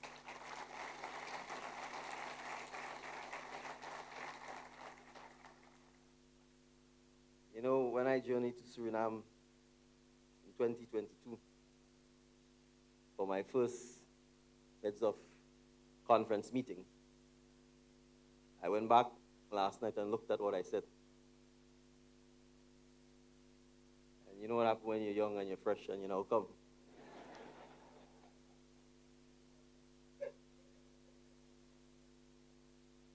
And I said then we should ensure CARICOM is not an institution that talk and talk and talk some more. But President Ali talked a lot this evening. Now, you notice he didn't open his folder. He had a speech. He didn't read it. He got some inspiration from UWI. I won't tell you which part of the speech inspired him, but I will call his delivery in defense of CARICOM.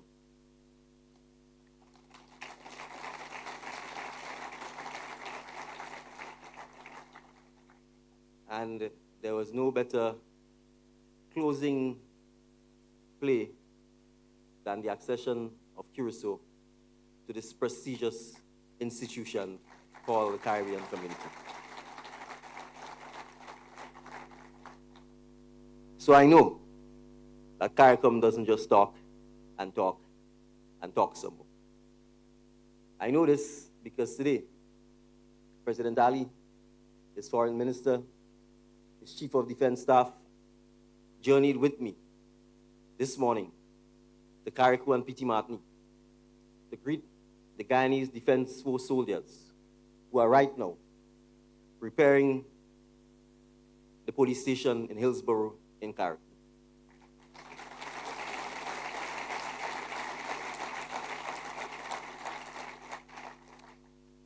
Who are right now repairing the Hillsborough Secondary School in Kòrsou. Who are right now repairing the post office, the district revenue office, and the administrative building in Hillsborough in Kòrsou.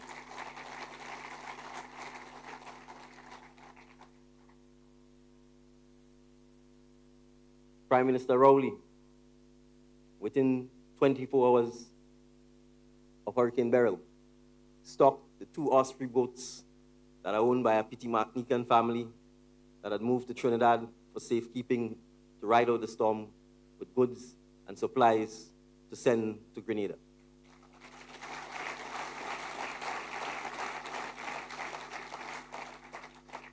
The RSS contingent of soldiers from Antigua and Barbuda and Barbados, notwithstanding that Barbados itself was hit by Hurricane Beryl, were in Kòrsou and Petit Martin, providing security support for policemen in Kòrsou and Petit Martin.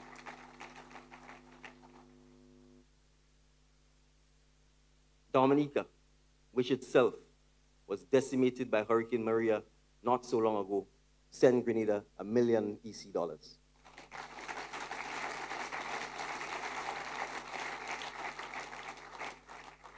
The British Virgin Islands, $250,000 US.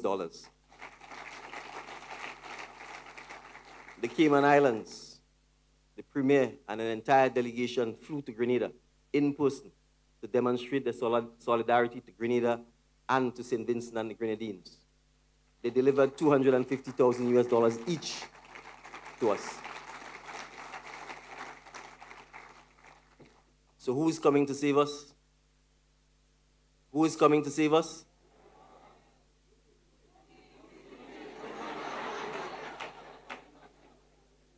So you see, I know that CARICOM doesn't just talk and talk and talk so much.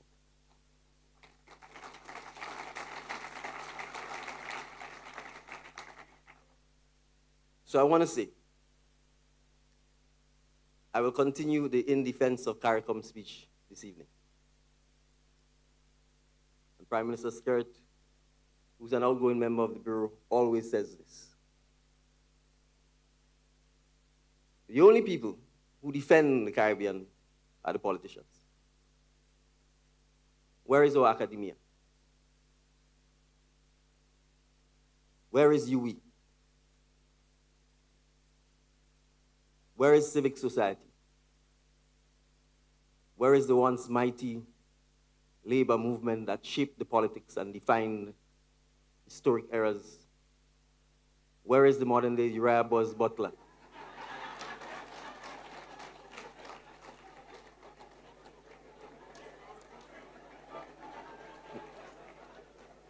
A union man walking in the back.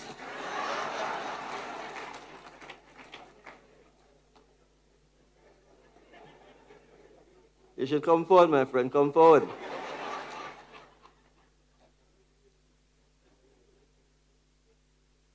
I say this because CARICOM doesn't belong to the heads of government. It's the Caribbean community. And we are not going to shape a vision for the next 50 years simply because the heads of government meet. The vision of the Caribbean community is a vision that has to be shaped by the people of the Caribbean.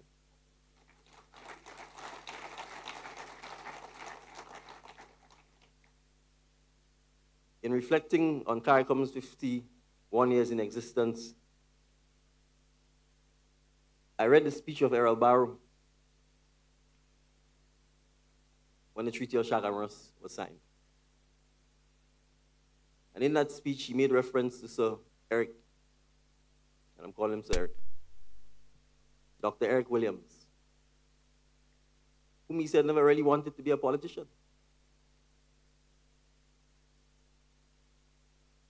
Who people had to beg.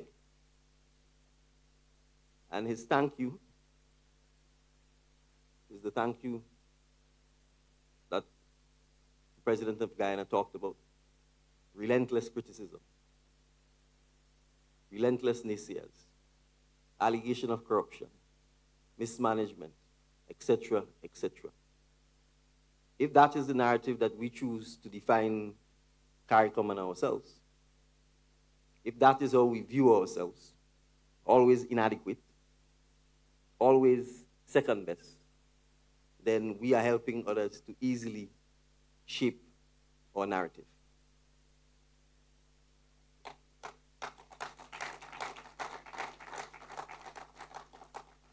But I know that it is CARICOM that prevented the region turning into a war zone like so many other regions currently are right now. I know that it's CARICOM that has responded the swiftest and in the most extensive manner to our plight here in Grenada, Carriacou, and Petite Martinique from the ravages of Hurricane Beryl. I know that it is CARICOM that is going to take the fight for reparatory justice throughout the length and breadth of the world. I know that it is CARICOM that fights for small island developing states, not just in this region, but small island developing states worldwide.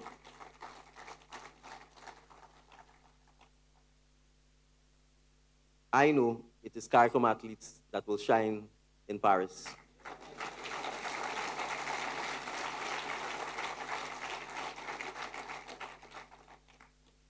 So why with these obvious examples? Why with our RSS? Why with our CCJ? Why with our Caribbean single market and economy? I'll talk a little bit there. I want us to appreciate something. CARICOM is the longest surviving, and survival is not an appropriate adjective. It is the longest thriving integration movement in the developing world. We are talking South and Latin America, we are talking Africa, we are talking Asia. There is no other like CARICOM. And so when we talk about persons wanting to become associate members, we are not just talking about from within the region. There have been inquiries from countries far and wide as to whether there is the opportunity to have a relationship with CARICOM. And why is that? It is because the external world knows and recognizes the value of CARICOM. You can ask them in the UN, when the big boys and girls want your vote, they find a way to come and walk around the chair where Grenada, St. Vincent, St. Lucia, Guyana, or Trinidad sits.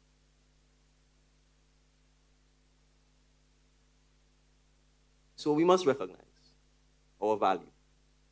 We must shape our narrative that says, we have the same right as everyone else on this globe. And I want us to appreciate that we have been tested time and time again, and yet we rise.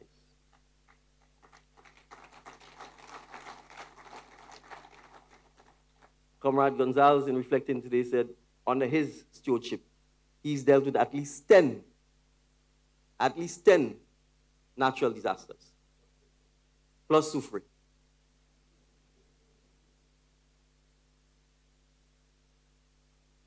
Two weeks before this hurricane hit Grenada, we were in a state of drought.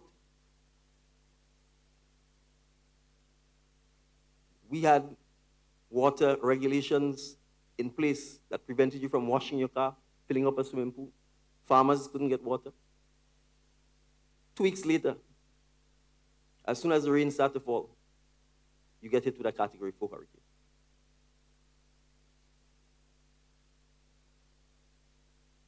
So I want us to appreciate that the resilience we have is not something that we should take for granted. It is something that we are in together. You know, I said this at the United Nations in 2022. And I just want to repeat part of it because it reinforces the UE. Mr. President, I was then addressing the president of UNGA. And I said, confronting the climate crisis will require a complete transformation of our mindsets and behaviors also. And importantly, the transformation of our energy sources, economic models, and land stewardship. This is a unique opportunity to come together, welcome innovative ideas, and tackle the problems we have struggled with for generations. I said the plea is not without urgency. I said, as a leader of a small island developing state, SIDS, I'm all too familiar with the devastating effects of climate change and the stark reality that we may not have a country to pass on for future generations. This is not a joke. This is not nice-sounding words. When a mother meets you in Kòrsou and asks, why me? When everything that they've worked for is gone. The Ghana Defense Force briefed the president. When you pass people, they are dazed 1 month later. They are still in shock. They are still traumatized. You think after you spent all your life working hard, doing all of the things you've been told to do, and in 45 minutes, right in front of your eyes, it's gone. And it's not just you, it's everyone else. But this isn't just Carrico and Petit Martin. With each hurricane season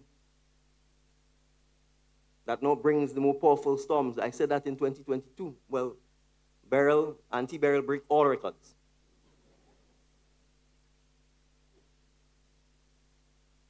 All records. So we are not imagining or exaggerating or engaging in hyperbole. If ever we understating the urgent reality of what we are facing. I said in 2004 it was Grenada's turn with Hurricane Ivan. In a matter of a mere 8 hours, we lost 34 souls, and the Category 3 storm destroyed over 80% of our housing stock and decimated our economic and fiscal bases, with damages surpassing 200% of our gross domestic product. 10 months later, we got hit with another storm, Hurricane Emily. I said we watched in horror as our brothers and sisters across the Caribbean experienced their turn. Hurricane Irma in 2017 left the island of Barbuda nearly uninhabitable. So when I say we may not have an island or a country to pass on,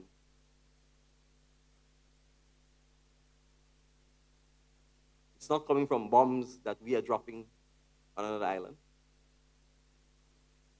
It's coming from the climate bombs that others have caused to be dropped on us.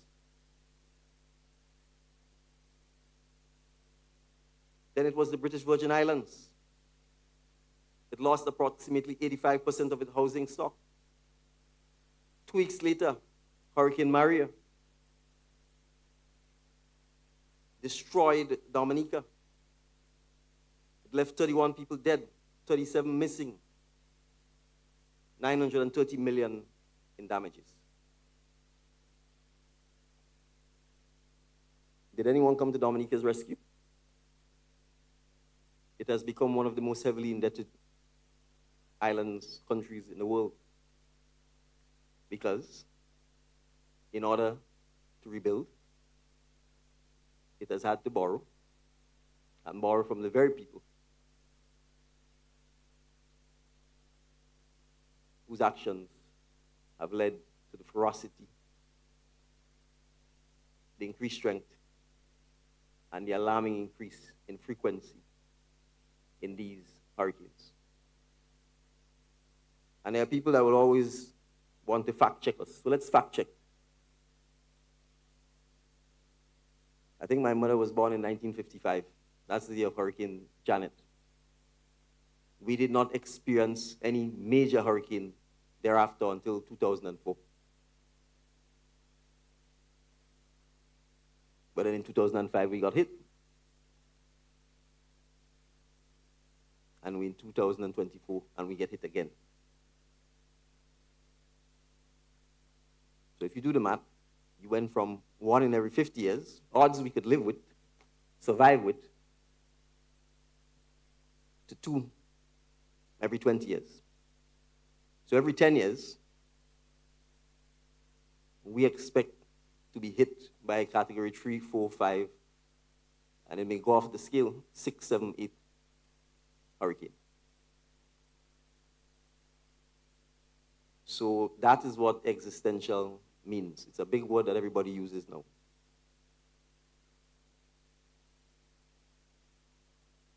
If someone chooses to drop bombs and shell your country, it's existential, but it's easy to stop. The human beings just need to stop. You just have to decide, we will end the war, we will sit, we will negotiate, we'll call a truce. Explain to the citizens of CARICOM and Petit Martinique how we are going to stop these category 4 and 5 hurricanes from hitting them.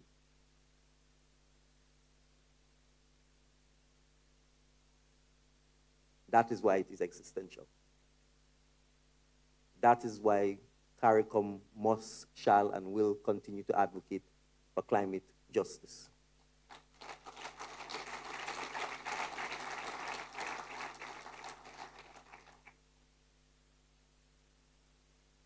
So, my colleague, member of the Bureau, President Ali,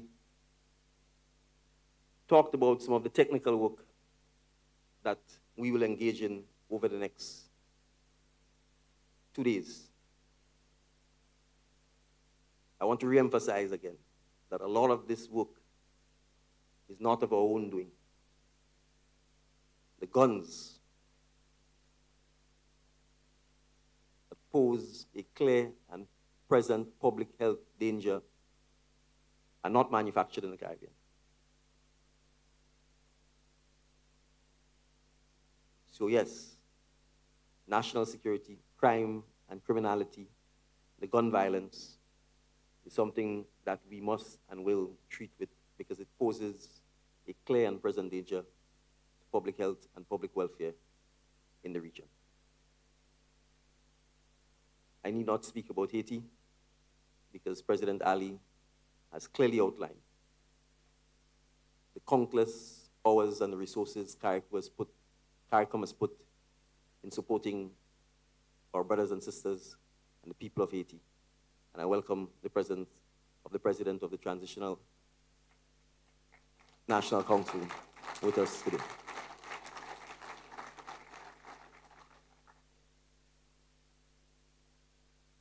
The Caribbean single market and economy and the movement of people remains a priority, and Prime Minister Motley, who leads this issue, will be with us tomorrow morning, and we intend and expect to make progress on this issue. And I know some of us in the region may be a little cynical on this issue, but as I called out the labor and the business and the civic society, you too can play your part in helping us to find the solutions that leads to more rapid advancement on those issues. Because oftentimes, the timidity may come from the fear of political reactions from the citizens at home. So we have to educate our population and unshackle them from the idea that the free movement of our citizens within CARICOM will do anything other than enhance the growth, the strength, and the solidarity within the Caribbean community. And I said this, when we have disasters, there are no borders. I don't recall any extensive paperwork for the Guyanese Defense Force to be in CARICOM and PT Martinique. I don't recall any extensive paperwork for CDEMA to be in Grenada, to be working, to be providing support to our National Disaster Management Agency. Ms. Riley, thank you. In fact, I don't recall any major extensive paperwork for all of the international donor agencies which are in Grenada, CARICOM, and PT Martinique doing work right now. So why are we clinging on to fears? We all know each other. We all know the chicken curry or the curry chicken.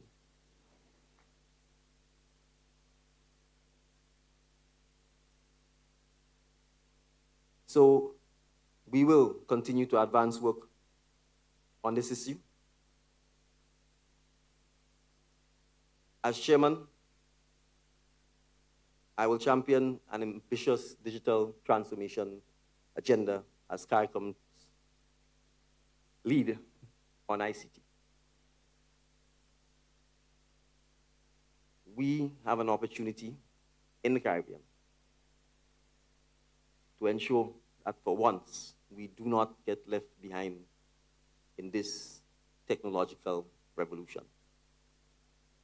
And so I will outline tomorrow a proposed strategy for addressing a number of issues across the digital transformation landscape, ranging from cybersecurity to digital health to a digital skills fund, amongst others. We owe it to the next generation of Caribbean citizens to give them the tools and the education to make sure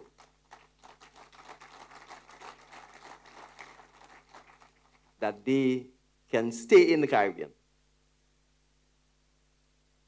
and apply their skills anywhere in the world. because there is no better place to live than the Caribbean.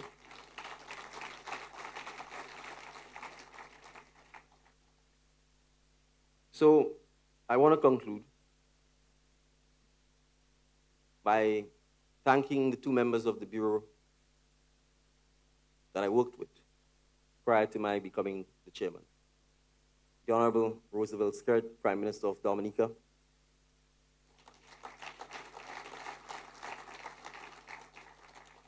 His Excellency President Ali, President of the Cooperative Republic of Guyana.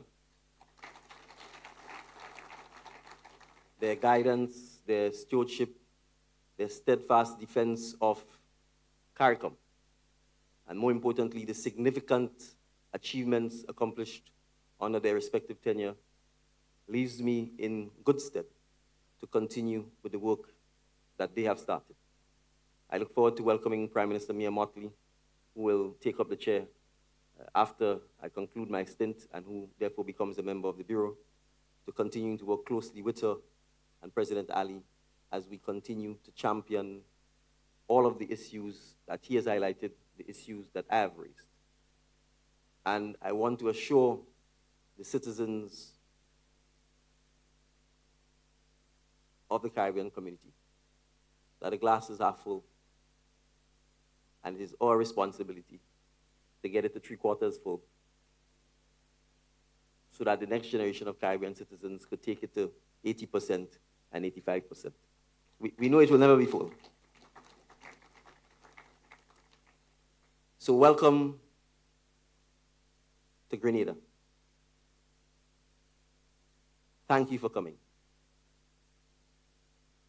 We took the decision to host this meeting notwithstanding the impacts of Hurricane Beryl, because it is important to send the message to the world that Jamaica is open for business. Jamaica is open for business. Barbados is open for business. St. Vincent and the Grenadines are open for business. Grenada is open for business.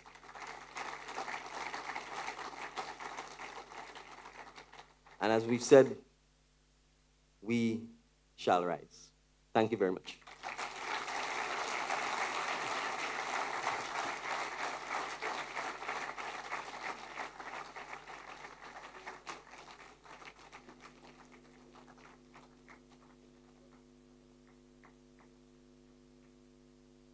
Indeed, you did rise. Good opportunity to stretch. The Caribbean community looks forward to your leadership, Honorable Prime Minister, your passion, your hard work for the next 6 months, steering the ship of the Caribbean community. Thank you for your very emotional and inspirational remarks.